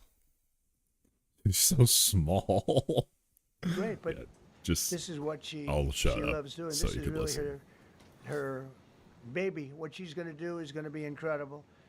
And I'd like to speak for just a few seconds on what she has in mind, what she wants to do. We're going to be appointing some judges. You know, we have some open spots, and we're going to take people, because the judges are letting killers out. They just Dude, no need to apologize. say, go. That's okay. Don't worry about it. So we're putting some Pam recommended, Todd recommended, some judges that are great. Janine recommended. Janine's given me 3 great candidates already. We have about 10 open spots, so we can probably create some more. We need them. Janine, would you say a few words, please? All right. Thank you very much, Mr. President, and thank you, Madam Attorney General, and to all my partners here. We all want the same thing. We all... Just what we're looking for here is how does this rhetoric lead to reform for these young juveniles that she apparently cares about? We want a safe city. We want a safe capital. We want to be able to bring our families here. We want to be able to come and enjoy the history that makes this place great. And unfortunately, we are not in that position right now. And Mr. President, I want to thank you for taking the step that we need right now to make criminals understand that they are not going to get away with it anymore. And I'm not going to stand here and go over and over the cases. But what I can tell you is this. I see too much violent crime being committed by young punks who think that they can get together in gangs and crews and beat the hell out of you or anyone else. They don't care where they are. They can be in DuPont Circle, but they know that we can't touch them. Why? Because the laws are weak. I can't touch you if you're 14, 15, 16, 17 years old and you have a gun. I convict someone of shooting another person with an illegal gun on a public bus in the chest, intent to kill. I convict him. And you know what the judge gives him? Probation. Says you should go to college. We need to go after the D.C. Council and their absurd laws. We need to get rid of this concept of, no cash bail. We need to recognize that the people who matter are the law-abiding citizens. And it starts today. But it's not going to end today, because the president is going to do everything we need to do to make sure that these emboldened criminals understand we see you, we're watching you, and we're going to change the law to catch you. And my final note is this. These kids understand that the jurisdiction is through the State Attorney General, Brian Schwab. I did a poster of the young man from Doge who was beaten bloody with a severe concussion, a broken nose. I know, right? And then I did a poster of what happens to those kids, because I can't arrest them, I can't prosecute And multiple rapists, allegedly. them. They go to family court, and they get to do yoga and arts and crafts. Enough. It changes today. Thank you, Mr. President. You're welcome. Great job. Yeah, and it's like, why are these guys so violent? Also, yeah, so I have that right. And if I do, how would that change crime in Washington? Well, what it would do is it would make people accountable, number one, and we're also looking to lower the age of criminals.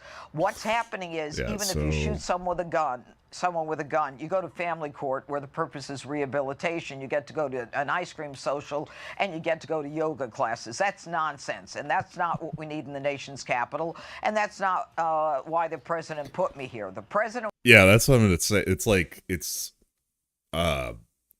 the old theory of crime, I guess, if that makes sense. Fuck. A long time ago, I did a lot of research into crime and all that shit. But yeah, this is the old understanding, like, playing out. I need to refresh myself on the new theory of crime, if you will. But I know this ain't it. Wants to make the Capitol safe and beautiful, and that's exactly what we're going to do. And the only way to do that is to change the laws that have protected young children who are committing adult crimes. And all of these statutes that they've passed don't allow me to incarcerate. They allow... Oh, hey, look at that. I know it's only to June. Wait a minute, who is president here? Feel like fucking Dora the Explorer. Who was president when this happened? Can you spot the Trump era?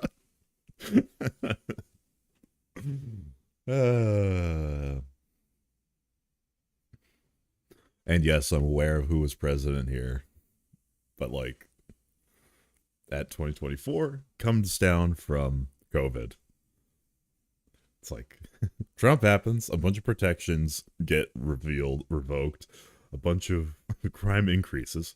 COVID happens, stabilizes. People's economic situations are worse off coming out of COVID. Crime skyrockets. Biden tries to address it. Crime goes down. And that's where we leave off. The removal or the erasure of convictions. How fair is that to a parent who wants to find out whether or not a nanny is someone who's been convicted of a prior assault? How fair is that to an employer who doesn't get to understand or know who he's hiring? Didn't we get past this in like the Obama era? Of like, yeah, maybe one felony shouldn't condemn you for life. Wasn't that... Didn't we get that back at like 2008? Everything about the D.C. Council and the laws that they've passed are liberal, they're defense-leaning, and they're not in favor of the citizens of D.C. And that's what President Trump is fighting, and that's what we're going to change. We're going to change the laws. We're going to lower the age of criminal responsibility. We've seen too much of it. We've seen homicides against young people. We've seen assaults in areas where just a couple days ago a kid gets a fractured nose and gets a severe concussion by 12 and 13-year-olds trying to steal a car. Why? Because they've been allowed to do it. Not anymore. If we have our way, we will be able to make D.C. safe again. And the president's going to do it. And we've got this. Last night, there were 700 federal and local cops on the streets. And this is what the community wants. They want to be able to be safe. They want to come to the nation's capital and look at the fabulous museums and the monuments that we have here. And last night, there were 43 arrests, and we seized 7 handguns. And every night it's something else. But this is a message that we're not going to tolerate crime as if that's just the way things go. And I'm tired of hearing that crime is down. It's not down for people who are suffering from violent crime. Oh, yeah, right. Storming the Capitol? Let's leave that be. Let's not. That's not the time to call in the National Guard. Crimes on the decrease. Get them.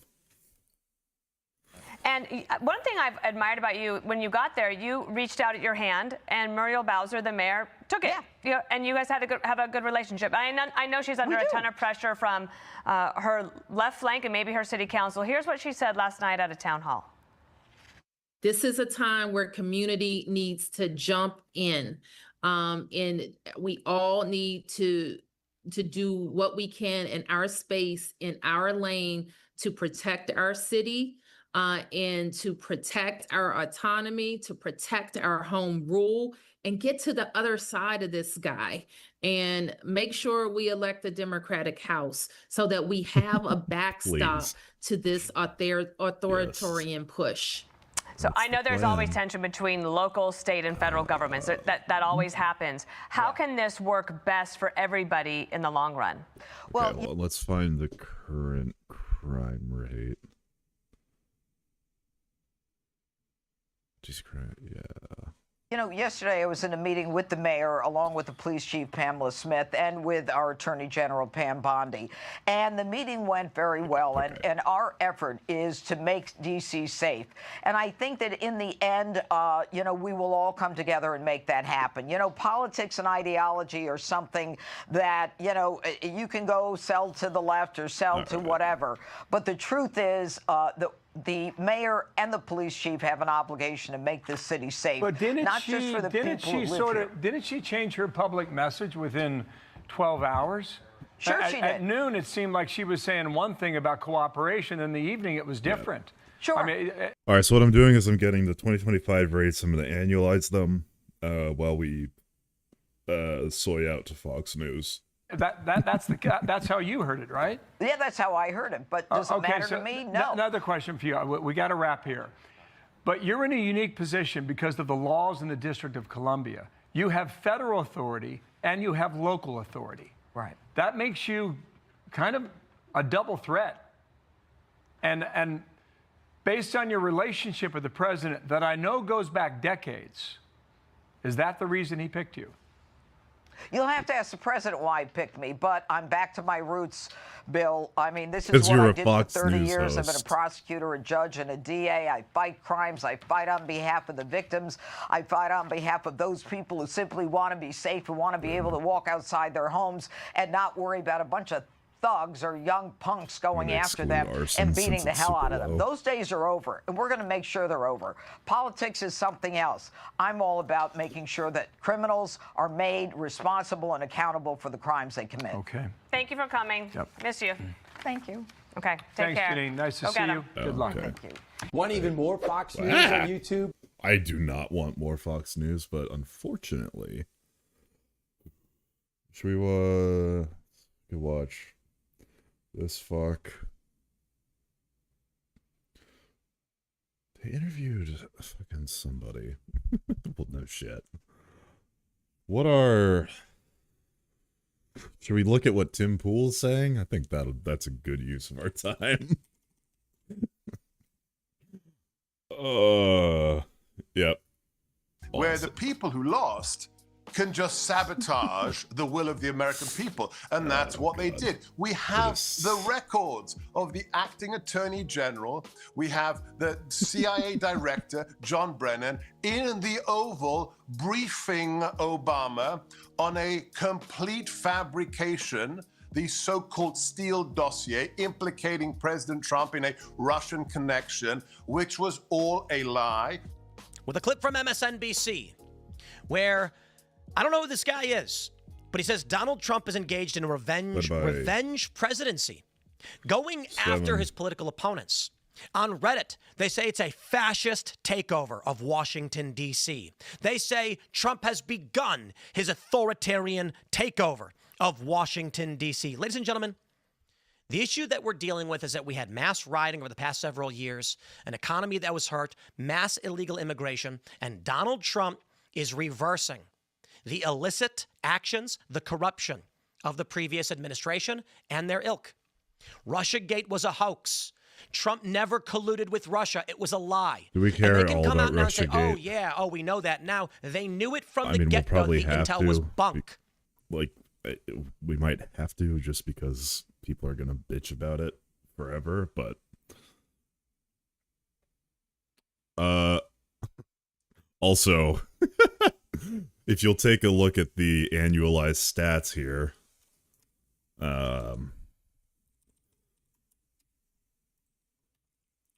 you'll notice something. It's decreasing again in 2025. Oh no. Whoa. What this? Okay. Nice.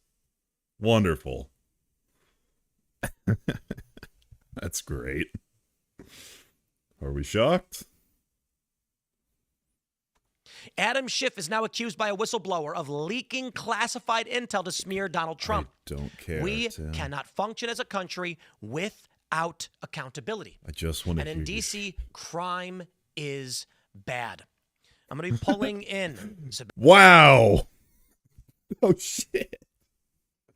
Sebastian Gorka to talk to us about what is currently going on. How should I refer to you? I'm not sure. Your title is Mr. Gorka, or what's your official title?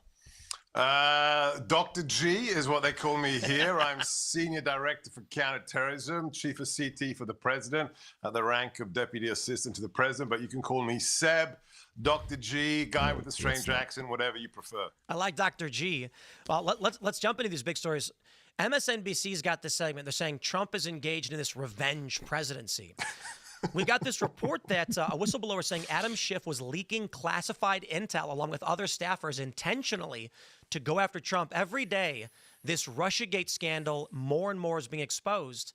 But when Trump does what I think is the only reasonable thing, going after the corruption, they say it's just revenge. And then the second subject is with D.C. Yeah, it is. But this is welcome to the State of the Union. That's... Unless there's audio issues. They're calling it a fascist takeover, but again, crime is running rampant. So I'm curious your thoughts, working with the administration, what you see is happening. Are the people winning? What is Trump's play? So first things first, these people really are, they must have single-digit IQs, Tim, because what's the problem with trying to turn the word revenge into a criticism? Well, there's a big problem, because revenge can only happen if what? If something wrong was done to you. So actually, it's a confession. If this is the revenge administration, it means that everything we're fighting against, the Russia collusion hoax, the open borders... Wait, did Trump said, like, the crime rate's the worst it's been since in over 25 years? That's just not true. And he said that the crime statistics were revised by a guy under Biden. What the the complete wussification of the military, the use of Patriot and FISA powers against innocent Americans. That means they're admitting that it's all true. So if it is a revenge administration, then they fessed up to actually being the unconstitutional human filth that they are.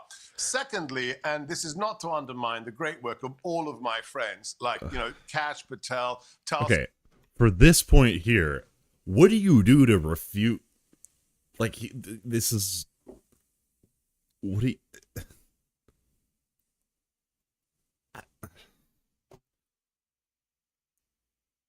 It's like you can't fight against a claim that has no substance, right? Like, Gabbard, DCI Ratcliffe, Pam Bondi, Dan Bongino. God bless them for doing what they are doing now, that people who respect the Constitution are back in power. But glad to hear the North new. Dakota So GDP is if still you've been on the following these issues, which I know you and your viewers have been doing, the facts of the case, let's just stay with the Russia hoax, have been known for at least 7 years. Yep. Go back and read the books written by Dan Bongino, the reporting of John Solomon, the reporting of Sarah Carter, the reporting of Greg Jarrett ad infinitum. We all know what happened. And let me, for those who've been in a cave, okay, the Rip Van Winkles, the people in a coma for the last 7 years, the last administration, I mean the Obama administration, when President Trump won, used that peculiar time left in office. We're the only developed nation in the world that you vote first week of November and the winners don't get to take over the government till the end of January, which is insane. It's based upon the speed of a horse-drawn carriage or something nuts. I mean, you win the election in the UK on a Friday, the guy at 10 Downing Street better be out of the office by Monday morning. So we have this interstitial period where the people who lost can just sabotage the will of the American people. And that's what they did. We have the records of the acting attorney general, and then they rewrote the police in London when that one of our closest allies said, sorry, we're not going to do your spying for you, John. Complicated, be in prison. Terrifying. I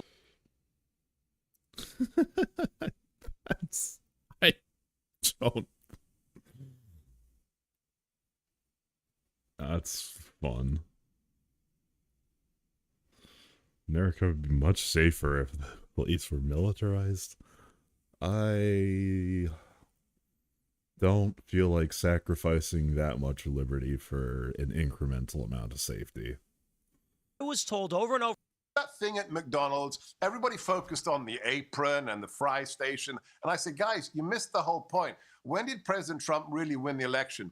When that Indian immigrant family pulled up to the takeout window years ago when you're in the White House. And let me tell you, it's who's in the team.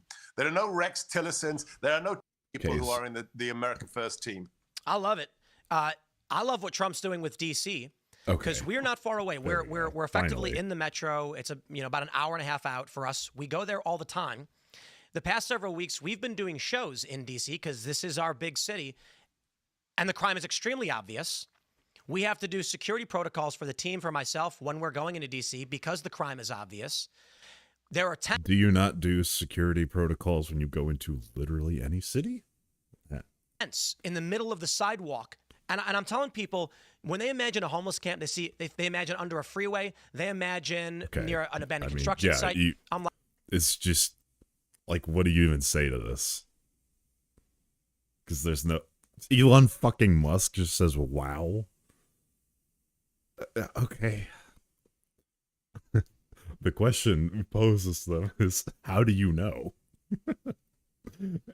Oh my fucking God. I'm like, guys, no, it's on the sidewalk next to businesses and buildings.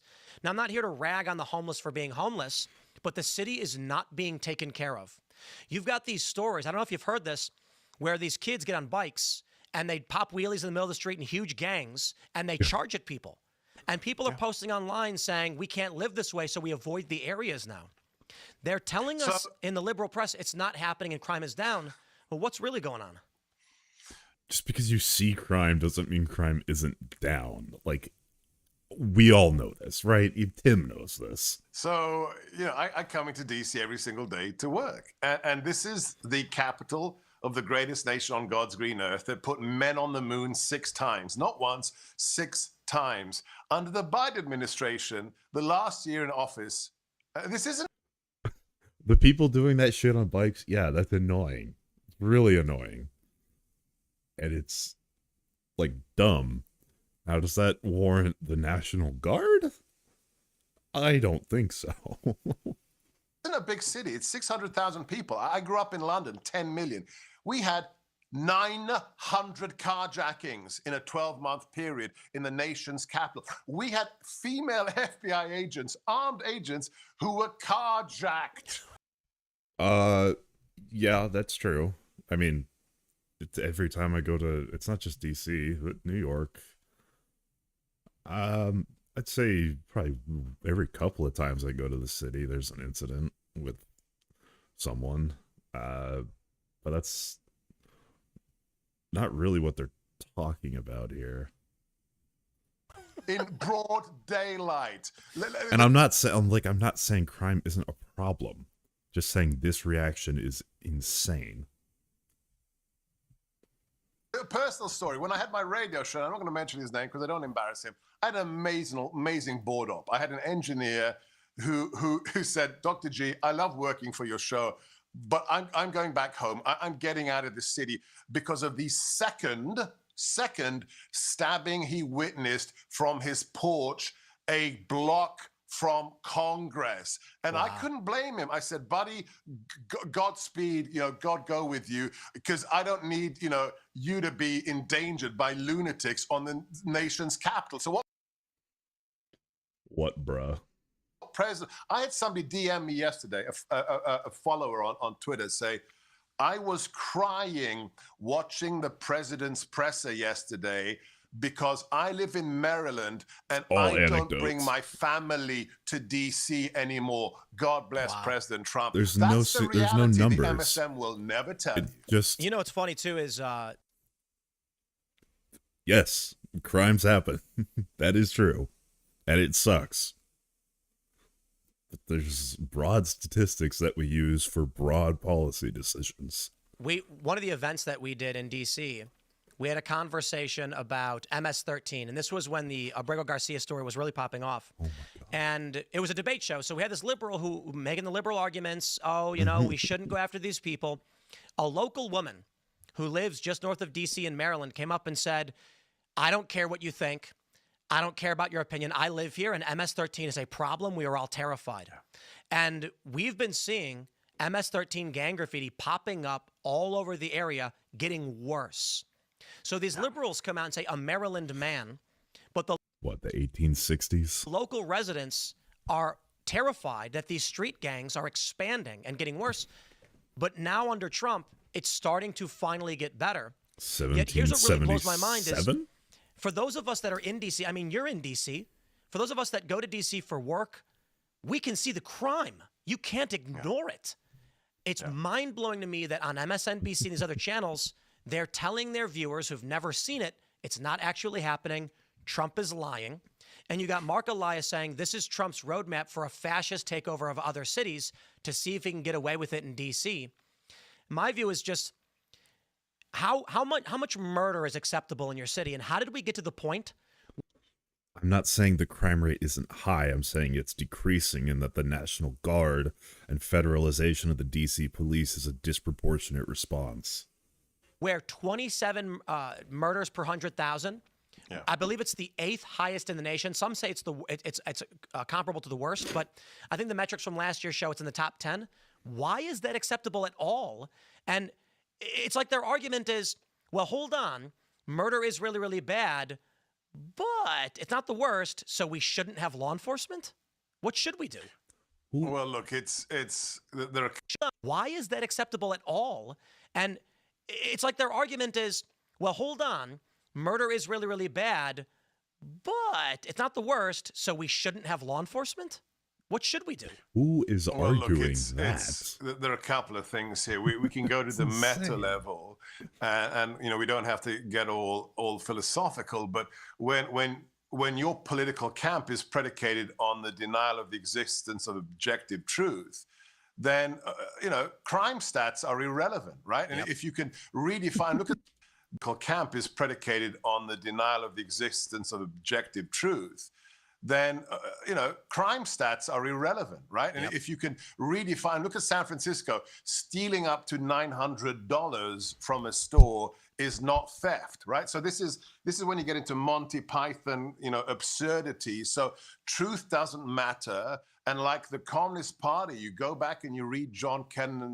That is, wait, Kugli, that's fucking crazy. What?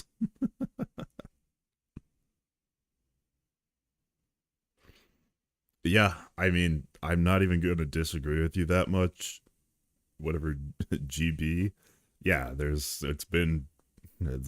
blue cities have been a little too soft, well, far too soft on crime stuff. I'm not even disagreeing with you. I hope the next round of Democrats have learned their lesson. But what they're trying to paint Democrats as is just nuts. Like, that's too much. Long telegram on the Communist Party of the Soviet Union. What was the most fundamental sentence in that formerly classified cable? Truth is that which is of utility to the Communist Party. Wow. That's the DNC, right? Truth is anything I define it to be if it is of utility to us staying in power. And then second, wait, okay, how can you say that when Stephen Miller is literally tweeting this shit out? Like, let's be so real here. Like, there's not a link, there's not a source. It's just these stats are fake. Fucking hell, man. Secondly, look, let's flip it. Who said this? I was doing an interview yesterday and somebody made this point. Yeah, Rob Schmidt made the point. The trouble is, They know that if this works, if we clean up D.C. because of the president's mandate, every Democrat city, all the residents are going to say, hang on, you mean we don't have to put up with carjackings? You mean we don't have to have, you know, the moped gangs going around on a Saturday ripping our iPhones out of our hands? Yep. This is the death knell, because what is the Democrat Party? Let's be honest. It doesn't represent the worker. It doesn't represent immigrants. It represents rich white people in the metropolises of America. If the Democrat-run cities that are a hive of crime see President Trump's strong law on Aren't the highest crime rates in like Alabama and shit? Order approach work in D.C., the electorate of San Francisco, of L.A., or Boston are going to say, oh, really? My daughter doesn't have to be raped in high school by an MS-13 gang? I mean, there is some truth to that. There's like, you know, an elitist club of the Democratic Party. I get that feeling. Like, I can see why people feel that. But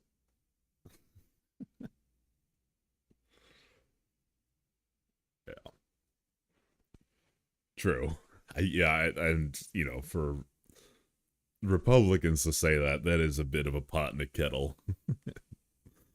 But I mean, what I would like, I guess, is Democrats, myself included, being like, okay, yeah, if there's enough popular support around this kind of shit, we should probably up our game on crime a little bit. And I think the mayor of Chicago is getting a lot of heat, right? Yes, no one forgets that. At least not here. We remember. Don't worry. But if the KKK were to be a part of a party now, like, let's be real. Yeah, it's... member who's actually 23 and pretends he's 17. This is the real danger. This is the existential threat to the Democrat Party. Trump's going to prove it. Well, you know, one thing that's interesting, though, is so Colbert gets canceled. They say it was $100 million a year to do this show where basically all he does is rag on Trump. Every single night, whatever sophistry he can muster up, Kimmel and Fallon, they're doing the exact same thing. But now Paramount's putting money into South Park to mock Donald Trump. But they're no longer playing this woke game. They insult Donald Trump on South Park for being gay. They're not even talking. Whatever you say, buddy. Sure. Talking about his policies. I feel like the Democrats maybe, and now we've seen this too, they're going to put, I think it's $100 million into content creators. They're trying to find a way to get rid of the weird woke stuff that people have abandoned. Bud Light has proven it. And try and start going after middle-of-the-road people to say Trump is uncool and bad. I'm curious if you think their media strategy is going to work for them. It will fail, and God bless them for continuing to dig that deep ditch. It wasn't me who said this, but what is the left been saying? I love that, like, you know, the party of calling us snowflakes and shit are like, oh no, South Park made fun of us. They lost their way. That's not fair. Now since November. Oh my gosh, we need to find the liberal Joe Rogan. You mean the guy who was a liberal? Right. And said, I'm never going to have Donald Trump on my show until people like me, embarrassed him on X, who said to him, what are you cuckold? You believe in freedom of speech, or you're going to have President Trump on your show? Tim, I'm not sure, because I haven't known you personally, but I don't think you were a hardcore conservative all your life. Is that a fair statement? No, I'm still kind of a liberal the people guy. who were left-wing media successes said, enough of the cult. I want to live in a country that's safe and prosperous. They're digging a deeper ditch, and there is no mainstream media. I had a modest radio show on Salem, okay, talk radio. I had 3.5 million live listeners Monday to Friday for 3 hours, and I wasn't even working hard at it. Well, I don't know how big your following is now on whether. Well, there you go. You just recite what people want to hear over and over again. Holy shit. Yeah, casual plug. It's like, yeah, when you start working hard, you're like, oh shit, the shit I'm spouting is bullshit. It's Rumble or YouTube, I'm sure you're still crushing it. The main, let's give me the stats. CNN on a good night, has less than 500,000 viewers. They're irrelevant. Treat them like the garbage propagandists they are. That is my statement to all. But like, if you really believed that, you would just not talk about them. But you guys, like, from media creators to Trump on the right, cannot shut up about MSNBC. Conservatives out there, they are garbage propagandists. But I got to correct you on that. You said they get less than 500,000. That's total viewers. When you look at their when you look at their key demo, it's like 40,000. Yeah. That's non-existence as far as the media landscape goes. So you're right. You asked about myself. I think it was August of 2020. I said I decided to vote for Donald Trump for the first time. I didn't vote for him in 2016, and for those years of his presidency, I said I wasn't going to vote for him. I don't want to. I don't care for either party. But it was the weird DEI woke cult stuff that was in the Democratic Party at the highest levels. And I said, you know what? That stuff's freaking me out. They want to have government contracting based on race. Scared of Trump woke. said, we're going to end the wars. We're not going to have these nation-building incursions, and we're not going to have DEI in contracting. And I said, I would be a hypocrite to not support that because this is one of the most important things we've seen. Unfortunately for me, Trump lost that one. And what we ended up getting was exactly what I and many people feared with the Biden administration, complete ineptitude. What did I used to do on stream? Like, game-wise? This mass flooding of illegal immigration into the country, which Trump has now largely reversed. And I think he's on the you're right being track. far too fair and charitable. It's not ineptitude. he may have been a senile old, fool, but this was all by design. Opening the borders was by design. Giving billions of dollars to Iran was by design. I'm making my own geography game, so once I'll probably be done with that. Or... yeah, hold on. So, let's be. A caller said this on my show, and the second he said it, I felt like I was going to jump down the phone line and rip his carotid out. But I counted to 10, and I realized he's right. The caller rang into my show about 2 years ago and said, "It's good they stole the election in 2020." And I was going to go, "What?" And then I thought, "Hang on a second. No raid on Mar-a-Lago, no 21 million illegals, none of the redistricting, none of the transgender men in sports, no raid on Mar-a-Lago, no arrest of Peter Navarro, the red pilling of tens of millions." I think Democrats are going to take the House and Senate pretty strong. He can say as much as he likes that prices are down. The only reason, at least the last report that came out, that the CPI, like the consumer prices, looked like they were down is because oil prices were deflated. But now that they're back to normal, people are like, you can't even lie with the stats, and the jobs market is not very good. So I think people are gonna, as much as he'll say, don't believe your own eyes, they're gonna see what's going on. And the tariffs aren't helping with that.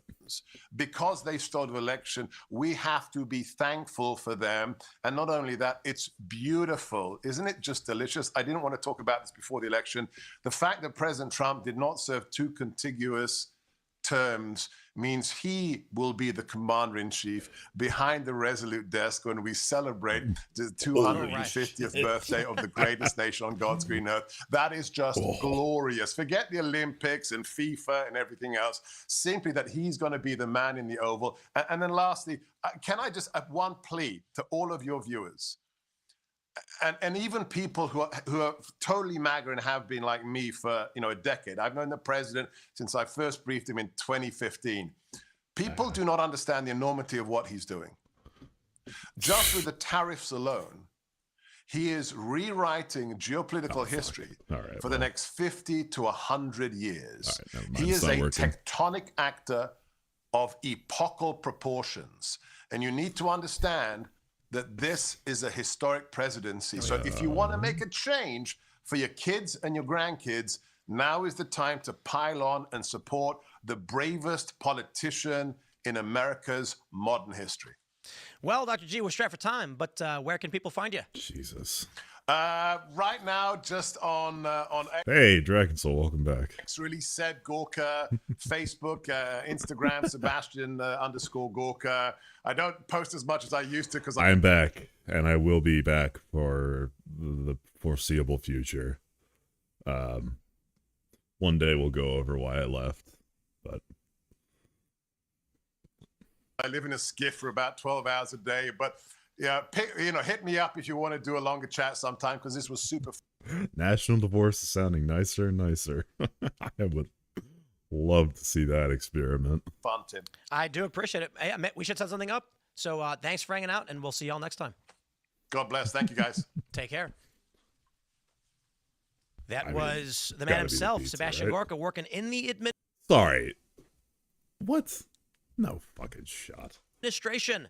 And, of course, he's a pro-Trump guy. He's working for Trump, but I agree, largely. He's trying to be a bit more optimistic. I know a lot of people... That's what I'm trying to catch up on. So, the D.C. police have been federalized, National Guards going into the Capitol, arresting a bunch of people. We're being soft on Russia again. What else do we got? Trade deals are not coming in very quickly at all. Jobs are bad. Inflation's... Or the fucking... Sorry. Jobs are bad. Prices are up.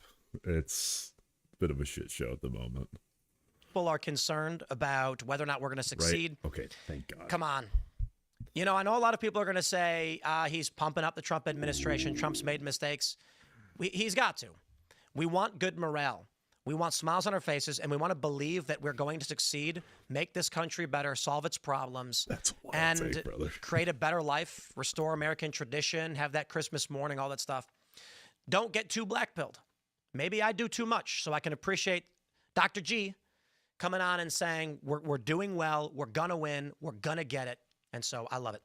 My friends, smash that like button. Fucking British Chinese food, man. Right then, I think I'll have the Chinese box. That looks awful. What? Nah. Yeah, okay. Chips or fries do not belong with Chinese food. What? You guys are nuts. Button. Share the show with everyone you know. Let's see who we got in the Rumble lineup. They say that Russell Brand. Do you have any questions? All right, yeah. Just go over this since no one was here when I watched this initially.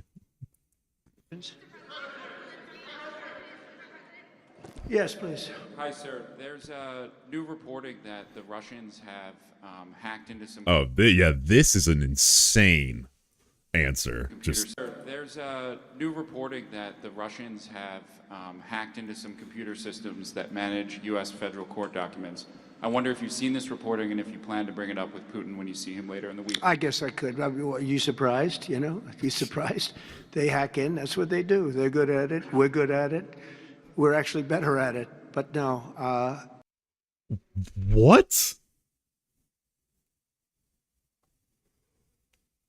Okay, I don't know. Are you concerned that Russia's hacked in? Well, that's what they do. They're Russian. They be hacking. Like, that is nuts. Like, oh my God. Talk about not being respected in the world anymore. God. Sometimes you get hacked. What are you gonna do? Those crazy Russians. I have heard about it. I have heard about it. Okay, I'm not starting this. Please. Thank you, Mr. President. You mentioned congressional Democrats. You have not yet met with Democratic leadership, but there's a funding That's bullshit. deadline at the end of September. Would you do you plan to meet with Leader Schumer and Leader Jeffries to discuss that situation? Well, I will, I guess, but it's almost a waste of time to meet because they never approve anything. If we want money to fight crime, if we want money to do only good things, just good things. Let's not even talk about controversial. They don't want to meet about anything. They really are. They're stuck. They don't know what to do. They have. That is quite literally grilled cheese. That's funny. Probably more, I would say more than half are sane, but they are led by insane people. And the kind of things that they're pushing are not something. We have a communist running for the mayor of New York, and I wish him well. I may have to deal with him. I mean, it's not even conceivable.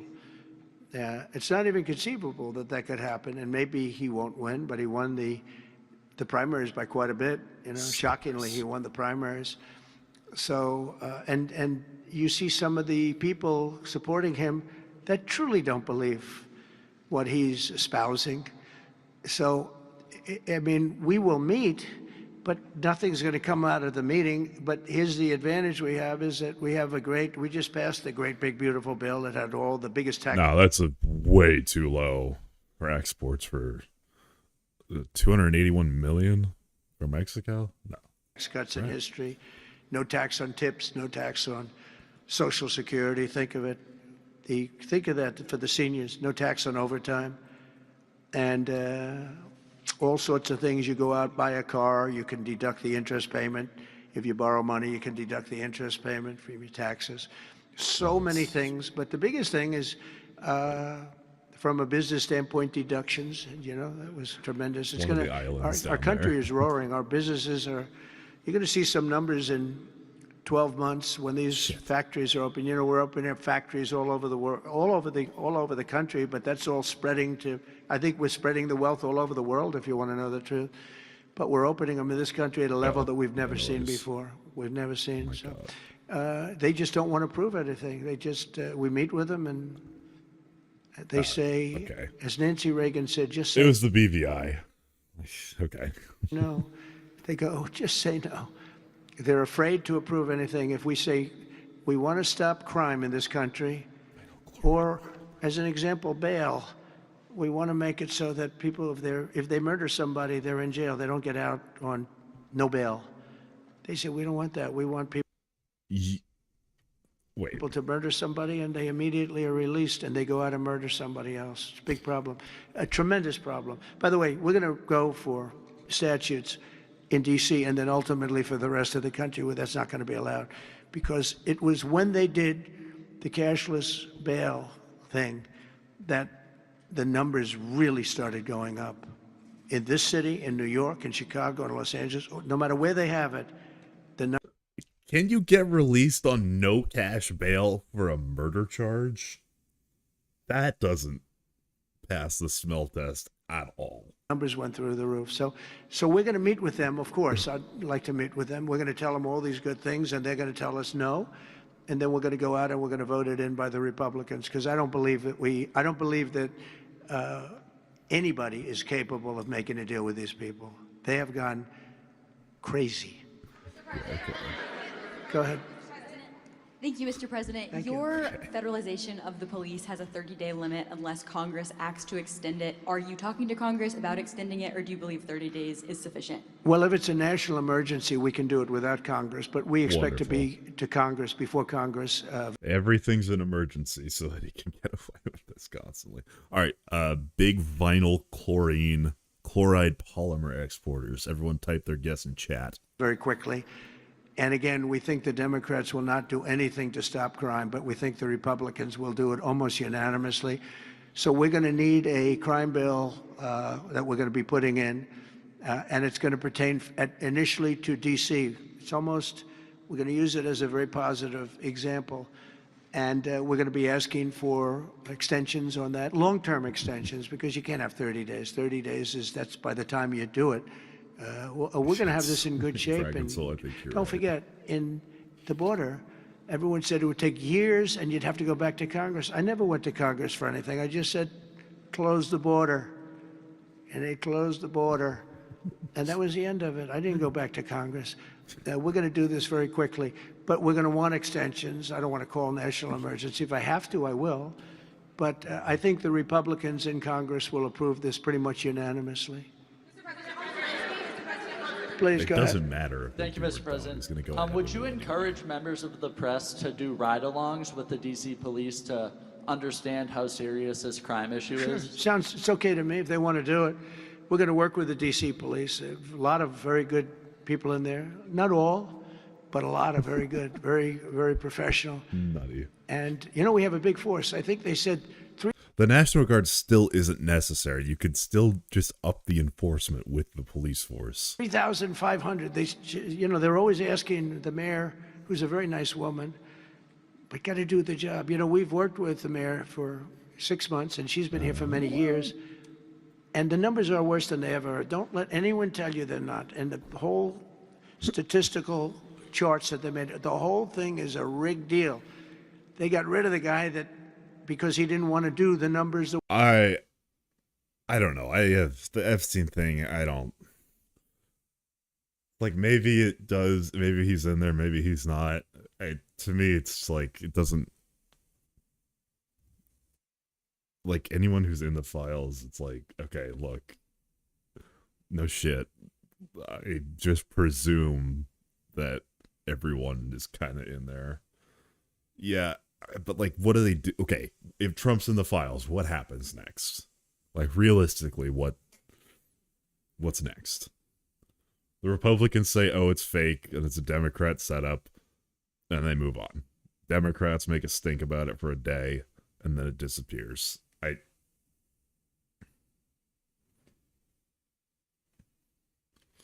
way they wanted to, and they put their own numbers out. They said it's the best in 20 years. No, it's the worst in 20 years. But we're going to have, we're going to be very open about what we're doing. So if the media wants to ride with police, if they want to do it, if they feel it's safe, that would be okay. Yeah, please, go ahead. Sir, with President Zelensky and yeah, but okay, that's the thing. They won't care. The MAGA Republicans will not care at all. It'd be nice to think they would. They won't. They'll just call it a Democrat lie. Mary Margaret with Daily Wire. 2 questions on DC, if that's okay. How do you feel about Mayor Bowser's level of cooperation and her choosing to advocate for DC statehood right now? And well, the statehood, let me do that one first. Statehood is ridiculous. We want to straighten the place out. Statehood's ridiculous. It's unacceptable. It's the Democrats want it because the Democrats have, you know, about 95% in this little area. Even I didn't get it very much. They want that. They want to pick up 2 senators, and it's not going to happen. It's not going to happen. And that's the least of the reasons why, by the way, but that's one of the reasons why. What we want to do is make Washington, D.C., the greatest, most beautiful, safest capital anywhere in the world, and that's going to happen. I mentioned the word bones before. The bones here, bones, we have the greatest bones. When you look at that Supreme Court building, I think it's one of the most beautiful buildings. Okay. When you look at... Also, didn't he bitch for like a couple, like about the new building they're making for the SEC, or not the SEC, the Fed?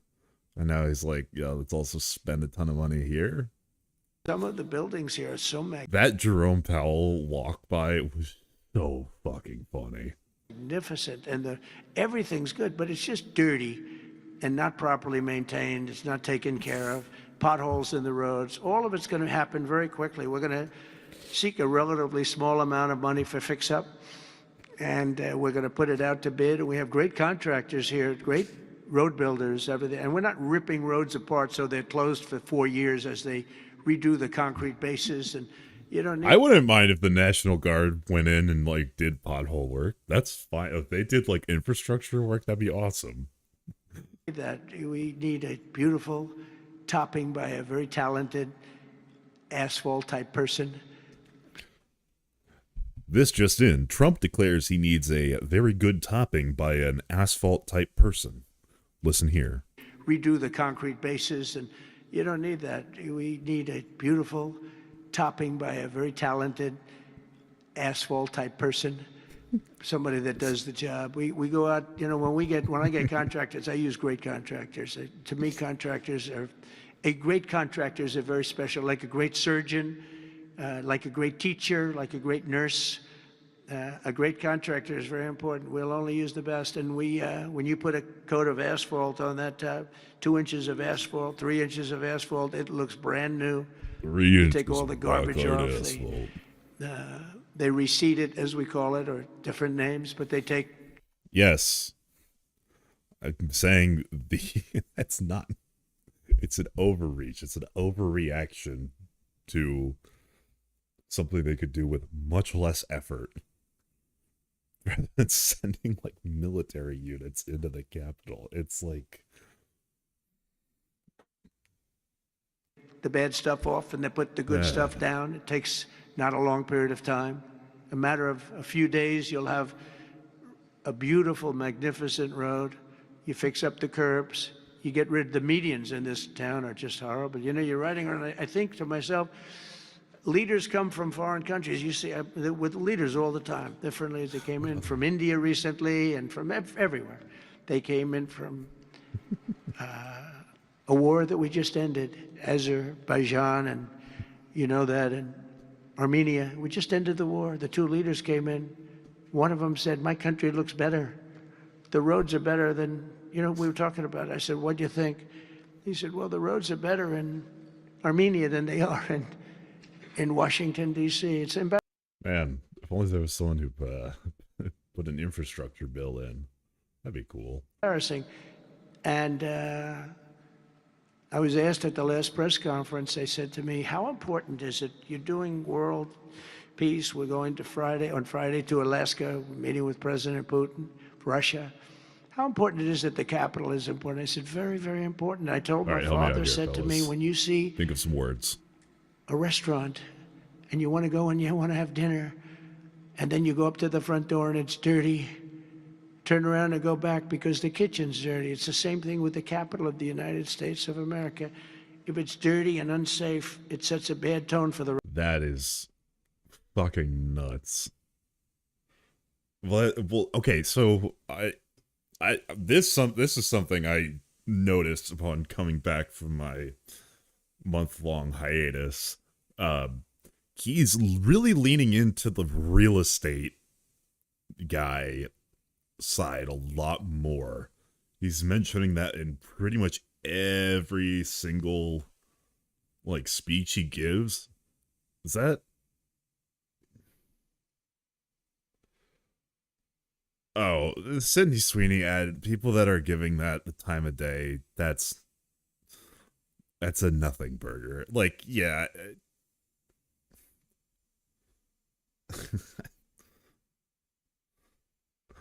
I don't care about ads. Like, at all.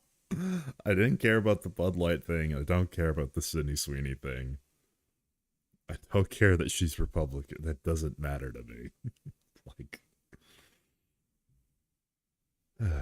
rest of the world. So we're not going to do that. We're going to have this capital fixed up, safe, clean, and beautiful in a very short period of time. Go ahead, please. In the back? Yeah, please. Yes, Mr. President, how were your calls this morning with European leaders, and was it your call not to invite President Zelensky to your meeting with Putin? No, just the opposite. No. We had a very good call. He was on the call. President Zelensky was on the call. I would rate it a 10, you know, very, very friendly. I know the leaders because I was at NATO, as you know. I took it from 2% to 5%, 2% that wasn't paid, 5% that is paid. Are we not going to talk about the Bud Light thing? If we want to go for insane reactions to ads, we can go bar for bar. Which is trillions of dollars in defense capability. No, it was always going to be, I was going to meet with President Putin, and then after that, I'm going to call the leaders and President Zelensky. I'm going to call President Zelensky, and then I'll call, probably in that order, the leaders. There's a very good chance that we're going to have a second meeting, which will be more productive than the first, because the first is I'm going to find out where we are and what we're doing. Again, this is Biden's war. This isn't my war. He got us into this thing. And it should have never happened. This war would have never happened if I were president. If you were president. They invaded Crimea in, what, 2014? So this was kind of going on there. I don't know. I need to dive more into that. So. But it is what it is, and I'm here to fix it. And I'm here to stop 6,000, 7,000 people last week. 7,213 people last week were killed, mostly soldiers. But missiles being lobbed into towns don't exactly help either. But mostly soldiers, and Ukrainian and Russian. They're not American soldiers, but you know, if we can save a lot of lives, it would be a great thing. I've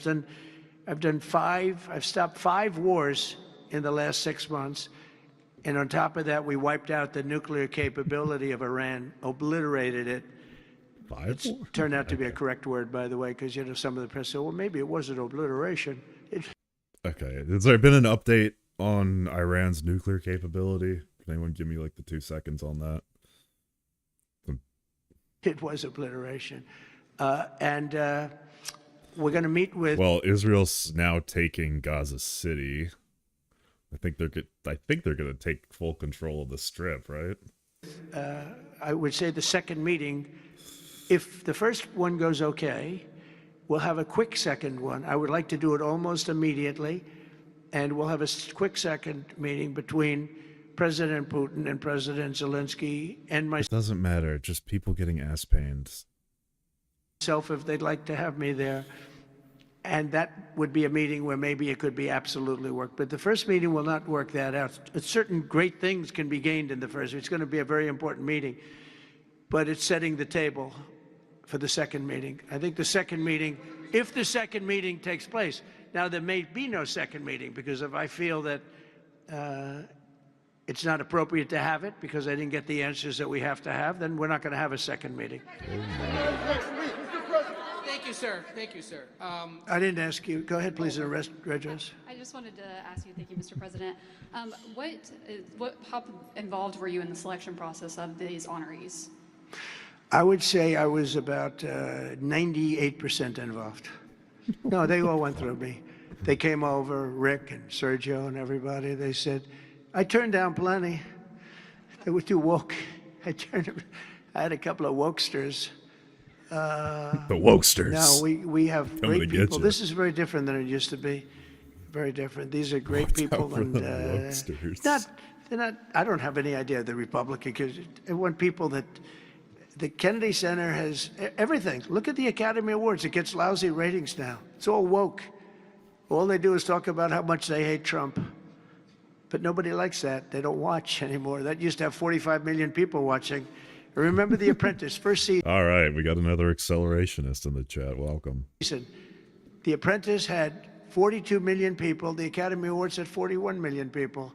We were the second show to the Super Bowl. But since then, the Academy Awards have gone down to, I think they've gone down to numbers that are like a regular show, because it went woke. We're not doing it for that reason. We're doing it because we want the great talent. But these are great people. So I was just a very long answer, but I was very involved.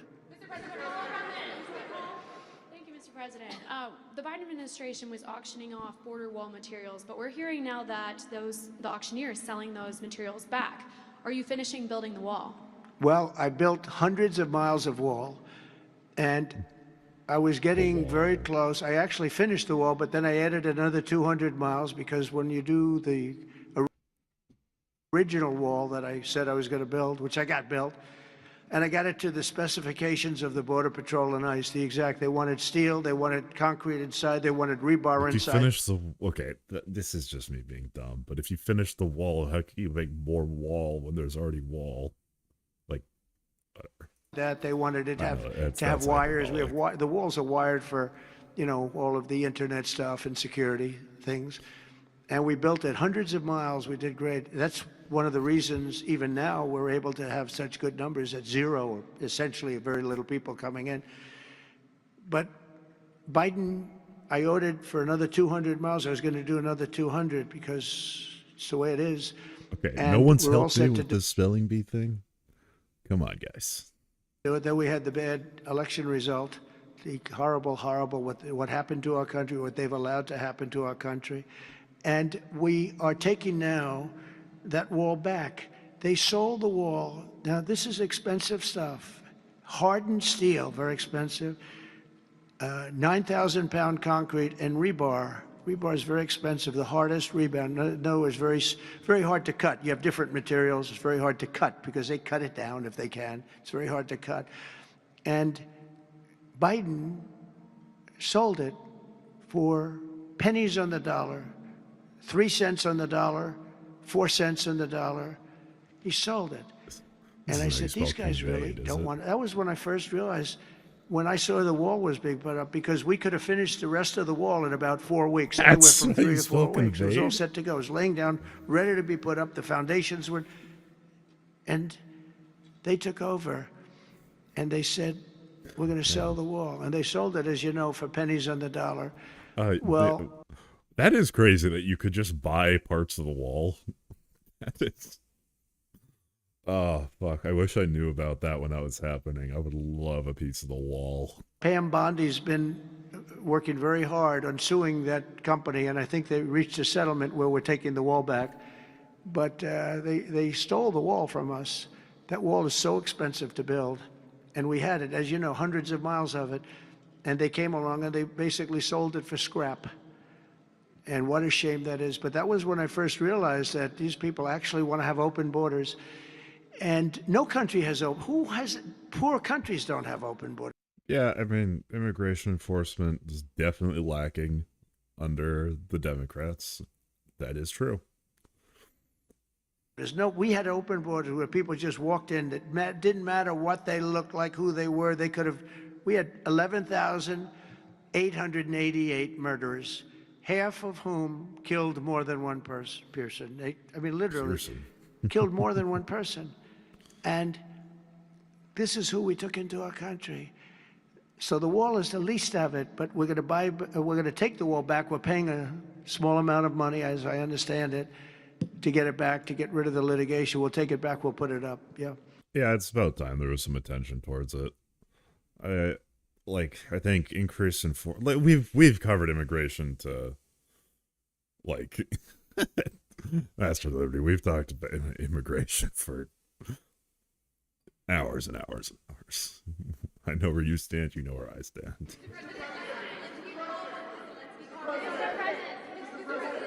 Go ahead in the back, please. Stay right there. I want to take it back to the Kennedy Center, if I can, just for a second, Mr. President. Sure. From what I understand, the Les Mis show exceeded everyone's expectations. Attendance, revenue, across the board. Great. Do you anticipate future shows to basically do the same? I like that guy. Who cares? Now that's called a question. Okay. Who the fuck cares? Really? And he's a great reporter, actually. Thank you very much. I appreciate it. Yeah, it did great. Les Mis did great, broke records, and was sold out and beautiful. And we anticipate a lot of that happening. There's a thirst for it. And especially when the crime is knocked out. You know, when we knock out crime, some people probably stay away from places like restaurants and other things. It ruins your whole fabric. It ruins your country. The question was literally records and basically I want to take it back. Here's the question. Go ahead in the back, please. Stay right there. I want to take it back to the Kennedy Center, if I can, just for a second, Mr. President. Sure. From what I understand, the Les Mis show exceeded everyone's expectations. Attendance, revenue, across the board. Great. Do you anticipate future shows to basically do the same? I like that guy. Now that's called a question. Okay. And he's a great reporter, actually. Thank you very much. I mean, he's at the Kennedy Center. But all these other questions, fake questions. That one, that's a real question. Appreciate it. Yeah, it did great. Les Mis did great, broke records, and was sold out and beautiful. And we anticipate a lot of that happening. There's a thirst for it. And especially when the crime is knocked out. You know, when we knock out crime, some people probably stay away from places like restaurants and other things. It ruins your whole fabric. It ruins your country. And when somebody thinks they have about a 25% chance of getting mugged, they say, let's not go to restaurants tonight. We're going to make it so that they have no chance of getting mugged. And it's going to happen soon. Getting mugged. And yeah, we think we're going to have a lot of very successful evenings here. Is this Gotham? Will Russia face any consequences if Vladimir Putin does not agree to stop the war after your meeting on Friday? Yes, they will. Yeah. What will the consequences There will be be? consequences. Sanctions, tariffs? There will be, I don't have to say, there will be very severe consequences, yes. Yeah, please. Can I ask you a question about the Fed? Right next to you, please, yeah. About the Federal Reserve. Oh, Federal Reserve, my favorite. Posted Too yesterday late. that you're He's too considering- late. You're considering suing Jay Powell. Can you update us on your thinking about that and tell us where you are in your search for a new chair? Well, he took a building that could have been painted and fixed, like we're going to fix this building for very little money. And that was in better shape. He took a building and what they did to that building, they built a basement under the building. It didn't have a basement. This is simple to understand. The building is right next to a thing called the Potomac River. The beautiful Potomac River. That means lots of water. And the water is right under the building. And they decide to build a basement under the building in the Potomac River. So in order to do that, you need the biggest pumps that God ever created. And they were pumping their hearts out, but as big as those pumps are, you can't pump it fast enough because it's the Potomac River. If the pump were bigger than this room, you couldn't pump it. But they tried, and they've been building a basement. And I said, why did you want to build a basement? I thought it would be a good idea, sir. A basement is the least valuable floor in a building. I know a lot about real estate. The least valuable thing is the basement. And you don't build a basement under a building that is 2 feet above the river that's right next door. You know, it's right near the river. People don't realize the river's right out their window. What is And, this? Is that's this the really a beginning. hot They button did issue of our just time? a terrible job. Instead of, I could take a ceiling like this, they'd rip out the ceiling because they see a crack. Let's rip out the ceiling. And I would fix the crack and I would paint the ceiling. And under the ceiling, they put the most incredible protective material. They go out by 3/4 inch, brand new, gorgeous 3/4 inch plywood and sheetrock, hardened sheetrock.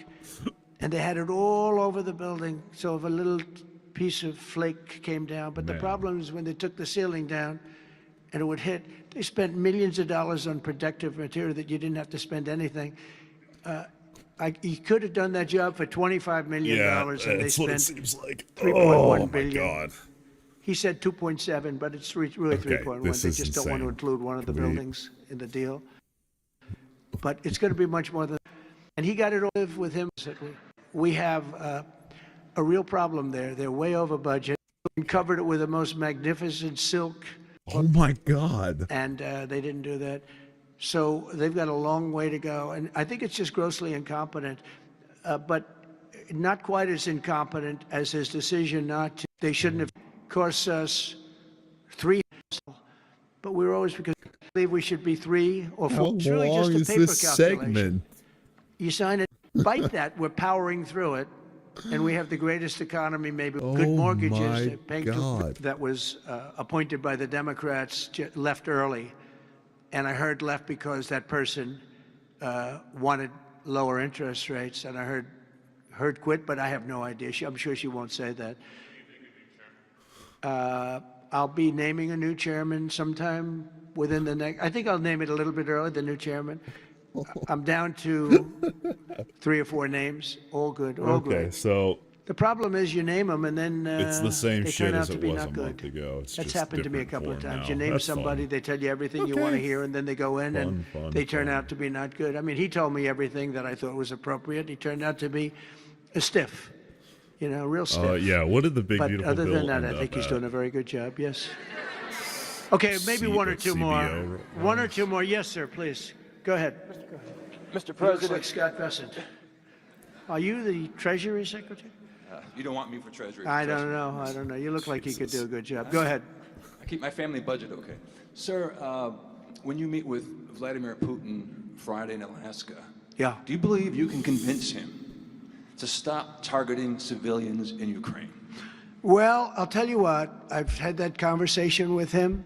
I've had a lot of good conversations with him. Then I go home and I see that a rocket hit a nursing home or a rocket hit an apartment building and people are laying dead in the street. So I guess the answer to that is no, because I've had this conversation. I want to end the war. It's Biden's war, but I want to end it. I'll be very proud to end this war along with the 5 other wars I ended.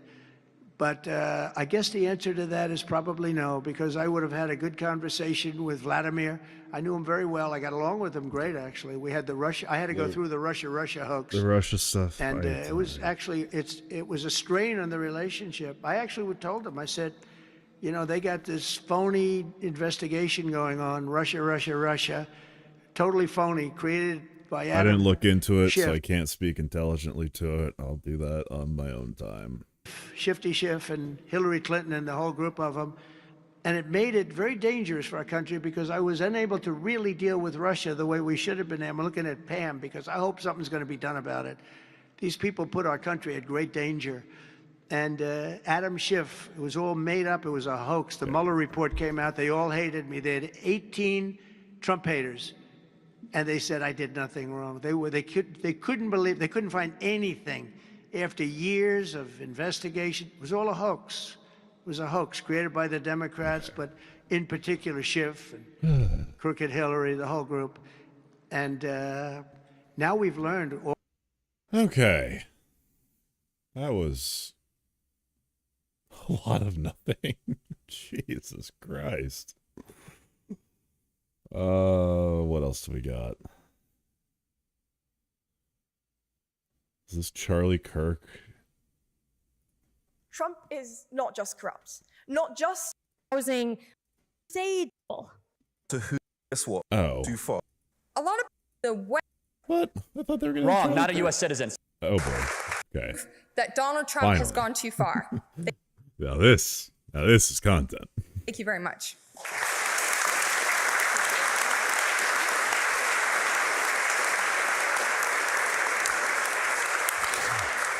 I thank Laura for her fine speech. And now closing the case for the opposition and indeed the whole debate, Mr. Charlie Kirk.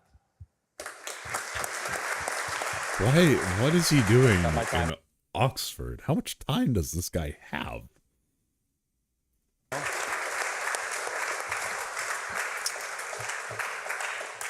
Okay, before I begin my prepared remarks, I feel like I gotta run the gauntlet.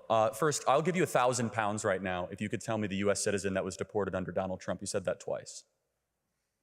Yeah, the U.S. citizen that was deported under Donald Trump. Can anyone tell me? £1,000, I'll give it to you right now. Yeah, name? Wrong, not a U.S. citizen. Citizen El Salvador. Anyone else? U.S. citizen deported under Trump. Nope, that was a lie. You should know better than that. You go to Oxford, so that is a correction. Number two, can you tell me when it comes to Charlottesville, something that you said when Donald Trump said that there were people on both sides? Oh, he was actually talking about We're the statue still debate. on that. Not what you said, so that's a hoax. That's line number two. Oh yeah, you said that Jesus somebody over here said something about Christ. Pete Hegseth being nothing more than a TV host. You should also mention that he was a service member of the Was military. there? Nope. Sorry, I'm going to talk uninterruptedly. Thank you. was Service their member name? and was For a 1,000 decorated pounds. war hero. Funny you didn't mention that. Oh yes, January 6th came up multiple times from, you tried your best, but from you and from the opposition. It's not an insurrection. You called them all Not defending the guy, just the process used to convict somebody or deport them. rioters. It's funny. A small percentage of people that were actually there on January 6th did anything violently. The vast majority walked into the Capitol building after they were invited. Also, back to still your on point, J6 I certainly hope also. Reform and AFD wins. So I hope that Oh. it's not to teach Trump a lesson that he goes too far. We'll get to that in a second. Finally, the Donald Duck, really, like what was that all about? What is this jar? I have no idea what you're talking about in the back of the room. It's like, it's completely lost on me. So I don't know what that's all about. Also, on the Canadian border, the professor failed to mention that the Canadian border was closed. President Trump said fentanyl, and the amount of terrorists that are coming across the Canadian border, of which the most terrorists that come into America come across the Canadian border on the terrorist watch list. You did not mention that. What? And finally, professor, you never heard of it in South Africa. Interesting. You never heard of that. The fact that a major political party in South Africa says, quote, kill the Boers, I would expect more of somebody who wrote a dissertation and teaches here at Oxford to say that you would not know about the attempted slaughter and genocide of white South Africans. Okay, now on to, I'm sure there's lots of POIs, and I will talk uninterrupted. Now to my remarks, but actually, is that all of it? Let me see here. Oh my Yeah, that's just a taste. Hello, everybody. It's great to be here tonight. Thank you to the Oxford Union for inviting me.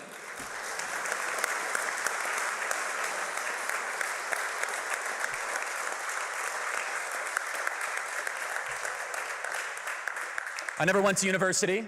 I take that as a great compliment.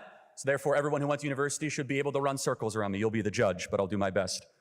Has Donald Trump gone too far? Well, I can nitpick at how vague that question is. What is too far, exactly? Are his tweets too long? Yes, that's what Can all of us even agree on what we're aiming at? I don't think so. The truth is this. If you dislike the West, and if you hate the West's values, if you think the West is evil fundamentally and deserves to be destroyed, then anything Donald Trump does basically short of surrender will be too far for you. If I was visiting this school 100 years ago, speaking in support of an American president, I think we would at least have some broad agreement on what a country's leader should be trying to do. Yeah. But we don't anymore. I don't think it's because America's Yeah, Charlie Kirk has owned the liberals again. He's like, yeah, I bet you're thinking about his tweets. Also, welcome, Awesome. change. In fact, I think it's because Britain has changed. That's... From my perspective, Britain is one of the greatest countries in the history of the world. You are the country of Shakespeare, the steam engine, and Adam Smith. You defeated Napoleon, you destroyed the slave trade, you stood up to Hitler. My country, America, became great as it is because of what we inherited from you, from Britain. When I hear the slogan, "Make America Great Again," I'm also hearing, quote, "Return America to its British roots." Great Britain has everything in the world to be proud of. But when I look at Britain today, I see a country where the ruling elites are in a race to abandon the very values, the values that made them so great in the first place. I wish I could blame this all on labor, all on the left, but I can't. This country just had its 14th... I know there was problems with ICE deported, or sorry, like arresting people who are citizens, but I don't think a citizen was deported. Uninterrupted year of so-called conservative rule. And what did they conserve exactly? Well, they didn't conserve the ancient British rights to freedom of speech. In Britain today, 30 people a day are arrested for offensive posts on social media, according to The Telegraph. Praying silently within 600 feet of an abortion clinic can get you arrested in Scotland, as a 74-year-old woman named Rose just learned weeks ago. Members of Parliament scold British citizens for thinking they have the right to say things, say that they do not have the right to say things that offend Muslims. 14 years of conservative rule didn't conserve British prosperity. Adjusted for inflation, cost of living. College or not college doesn't make you smart, but I mean, if you're trying to learn more about a certain subject, college is a good way to do that for a lot of people. And for some people, it's not the best way. The average British worker makes less today. This is Charlie Kirk talking. It's nothing. We're not doing hard-hitting stuff here. We're just watching the blood sport go, I guess. Did in 2008. Outside of London, the British have lower incomes than every one of America's 50 states, and it never used to be this way. British industry pays 4 times as much for electricity as America does. You have the highest electricity rates in the world, a consequence of a choice of going net neutral. Nothing will kill a modern economy faster than high energy prices. And the country that invented the steam engine now has some of the highest energy prices on the planet. But above all, 14 years of conservative control didn't preserve the British nation. This country's conservatives thought it was their moral duty to allow anyone from the third world to move here. They didn't need to hold Western values. They didn't need to have useful skills. They could go on welfare immediately. Just last week, Keir Starmer announced he's changing the law to make sure immigrants who commit crimes are deported, because the conservatives never actually bothered passing that law themselves. The dying out of the British nation means the dying out of Christianity. Britain is the birthplace of Baptists, Methodists, Presbyterians, Anglicans, Quakers, and more. I would guess that more Christian denominations trace back to Britain 30 than any other people a country. day But is soon, nuts. Britain will have more practicing Muslims than practicing Christians. I think that will be a catastrophic change, and everyone knows it. That's why it's only Muslims moving to Christian countries, never the other way around. I don't want America to go the way of Britain. I want us to remain free. I want us to remain rich and innovative. I want us to remain Christian. Okay. I don't want Americans to be replaced. But forget what I want. This is what the American people want. Great replacement. And in a democracy, the people are supposed to get what they want. The very same people that lecture us about democracy have a lot of problems with the consequences of democracy when the people vote a way that they don't like. And that's where Donald Trump comes in. When I was growing up, people would say that Britain was where America would be 10 or 20 years in the future. What they meant was that Britain was more left-wing than America, but we'd catch up eventually. That's just how things were over time, and nothing could stop it. I don't hear people saying that anymore. Yeah, Donald Trump is the reason why. Almost. I don't know why that one got held. I mean, like, the flag didn't really, alone, Donald Trump has changed the course of history. He's destroyed the assumption that the left's victory was inevitable. Under President Biden, more than 10 million illegal aliens entered America.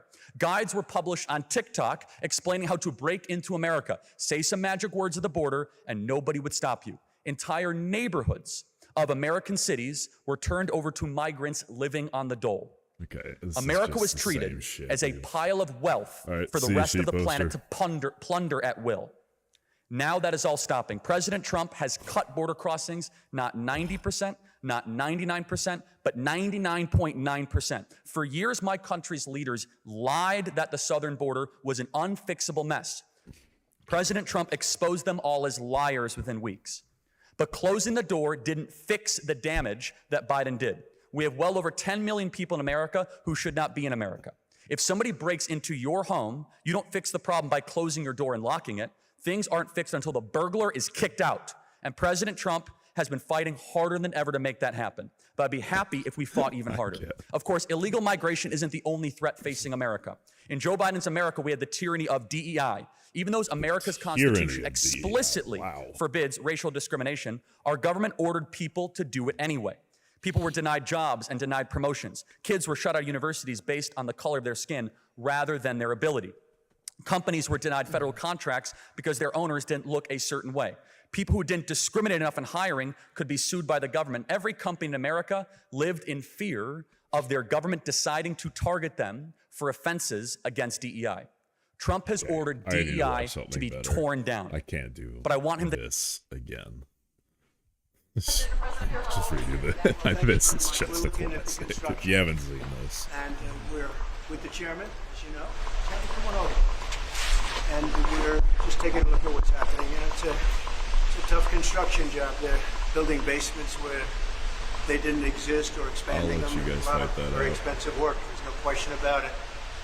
And Tim has been with me for a long time, and you're in charge of the committee. Indeed, it's one of the reasons I wanted to see it. The overruns of the expenses, wanted to figure out why. All right, after this, I might have to cut stream a little short. I'm going to be trying to do like 12 to 6, 5:30ish every day. Because I've got some outpatient stuff I got to do.